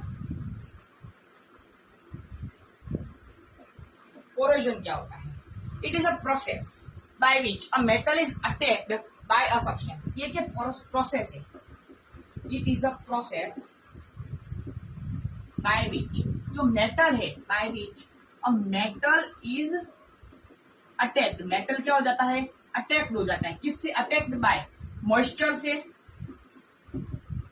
या फिर acids etcetera. Example black coating on silver, green coating on copper. जब हम ब्लैक कोटिंग करवाते हैं सिल्वर को और ग्रीन कोटिंग करवाते हैं हम लोग कॉपर को। ओके ये आपका एग्जाम्पल्स भी होता है। आयरन आर्टिकल्स, अब जो आयरन के आर्टिकल्स होते हैं, आयरन के जो आर्टिकल्स रहते हैं गेट कोटेड, वो क्या कहा जाता है, उनको क्या कर दिया जाता है, कोटेड कर दिया जाता है with a reddish brown, with a reddish brown powder से। When left for some time, जब हम उसको थोड़ी देर के लिए रखेंगे, when left for some time, तो होगा क्या, सबको पता है, क्या पता है, this is called rusting of iron, this is called, क्या कहा जाता है, रस्टिंग ऑफ आयरन। ओके कहाँ लग सकता है, क्योंकि कार की बॉडीज पर लगता है, आपको पता ही होगा, वो रस्ट लग जाता है, या फिर लग सकता है ब्रिज पर लगता है, जहां भी आयरन होगा वहां पर रस्टिंग हो सकता है, या फिर कर सकते हैं आयरन की रेलिंग पर लगा है, शिप पर लगा है, एक्सेट्रा, जहां आयरन है वहां पर रस्टिंग लगता है। ओके ये आपका हो गया कोरेशन। अब हम करते हैं रेंसिडिटी। अब रेंसिडिटी क्या होता है, मुझे लगता है रेंसिडिटी आप लोगों के लिए नया शब्द होगा, तो हम देखते हैं रेंसिडिटी क्या होता है। ताकि कोरेशन मुझे लगता है आप लोगों को सबको पता ही होगा, या होना चाहिए, नहीं है तो होना चाहिए। अभी आज पता चल गया, आज के बाद कभी मत भूलना। नेक्स्ट क्या बता रहा हूं मैं आपको, रेंसिडिटी। अब रेंसिडिटी क्या होता है, when fats and oils are oxidized, जब when fats and oil से उसको ऑक्सीडाइज किया जाता है, क्या किया जाता है, ऑक्सीडाइज किया जाता है, दे बिकम रेंसिड, वो क्या हो जाते हैं, रेंसिड हो जाते हैं, they become rancid, RANCID, rancid हो जाते हैं। And the smell and taste change, और उसका जो स्मेल है और जो टेस्ट है वो दोनों क्या हो जाते हैं, स्मेल एंड टेस्ट क्या हो जाते हैं, चेंज हो जाते हैं। Okay oxidation acid can be prevented, इसको हम प्रिवेंट कैसे कर सकते हैं, ओके एडिंग, उसके अंदर क्या डाल देना चाहिए हमें, एड डाल दो, एंटी ऑक्सीडेंट्स, बरोबर, की जो ऑक्सीडाइज को मार सके। या हम लोग keeping food in air tight containers में रखो, कोई भी आपका जो फूड है उसको कहाँ रख सकते हो, एयर टाइट कंटेनर्स में। या आप लोग फूड को कहाँ रख सकते हो, flushing bags of chips with gas such as nitrogen. आपको पता हो तो जब आप पैकेट्स खाते हैं उसमें जो नाइट्रोजन गैस होती है, ऐसे पैकेट्स में भी हम लोग रख सकते हैं। ऐसे में क्या होगा, रेंसिडिटी नहीं लगे। तो यहाँ पर बच्चों मेरा chapter number 1 chemical equations and reactions जो है वो समाप्त होता है। मैं आप लोगों से विदाई लेना चाहता हूँ और कहना चाहता हूँ कि आप लोगों ने अगर यहाँ तक मुझे झेला है, क्या मतलब कि वीडियो को झेला है, आपके लिए बहुत ही गर्व की बात है। अगर आप टेक्स्ट बुक लेकर नहीं बैठे थे, जाओ खड़े हो, टेक्स्ट बुक लेकर आओ और बैठो, देखो कि सर ने कौन सा टॉपिक छोड़ा है भाई। अरे भाई यहाँ तक की एक्टिविटी भी करवा चुका हूँ, एग्जाम्पल करवा चुका हूँ, एनसीईआरटी का क्वेश्चन उठा कर देख, ना सॉल्व हो तो मुझे बोल। जी हाँ बच्चों, इतना सब करवा चुका हूँ क्योंकि स्टूडेंट्स मेरा काम था, कर्तव्य था, जो मैंने पाया था मैंने आपको बोला है। ये चैनल सिर्फ आपको पढ़ाने के लिए नहीं है, ये गाइड करने के लिए है। मैं आपको गाइड कर रहा हूँ, ये चैप्टर में से इतना इतना करो, और मैंने मोस्ट ऑफ सारा कुछ करवा दिया है, ऐसी कोई बात नहीं है। जो था मेरे पास पीपीटी की, मैंने टेक्स्ट बुक जो देखी उसमें से सब आ गया। और भाई इतनी इजी लैंग्वेज है, तो मेरी नोट्स को देखेगा तो कहेगा कि सर मैंने वीडियो नहीं देखा हो तो भी चलता, मैंने तो देखा है, वो अच्छी बात है, मैंने हिंदी ट्रांसलेट करवा दिया था। ओके चलो, तो मैं आपसे आज के लिए विदाई लेता हूँ। जो अगर भूल हुई हो तो उसके लिए माफ कर देना। मार्कर भी खत्म हो चुके हैं कहीं।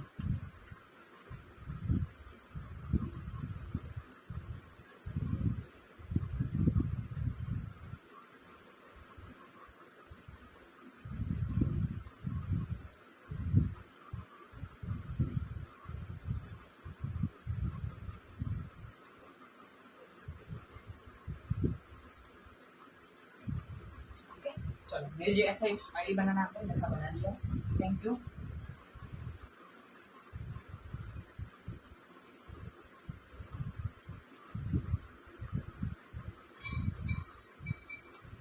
तो आज के लिए विदाई लेता हूँ, यहाँ पर मेरा लेक्चर है वो समाप्त होता है।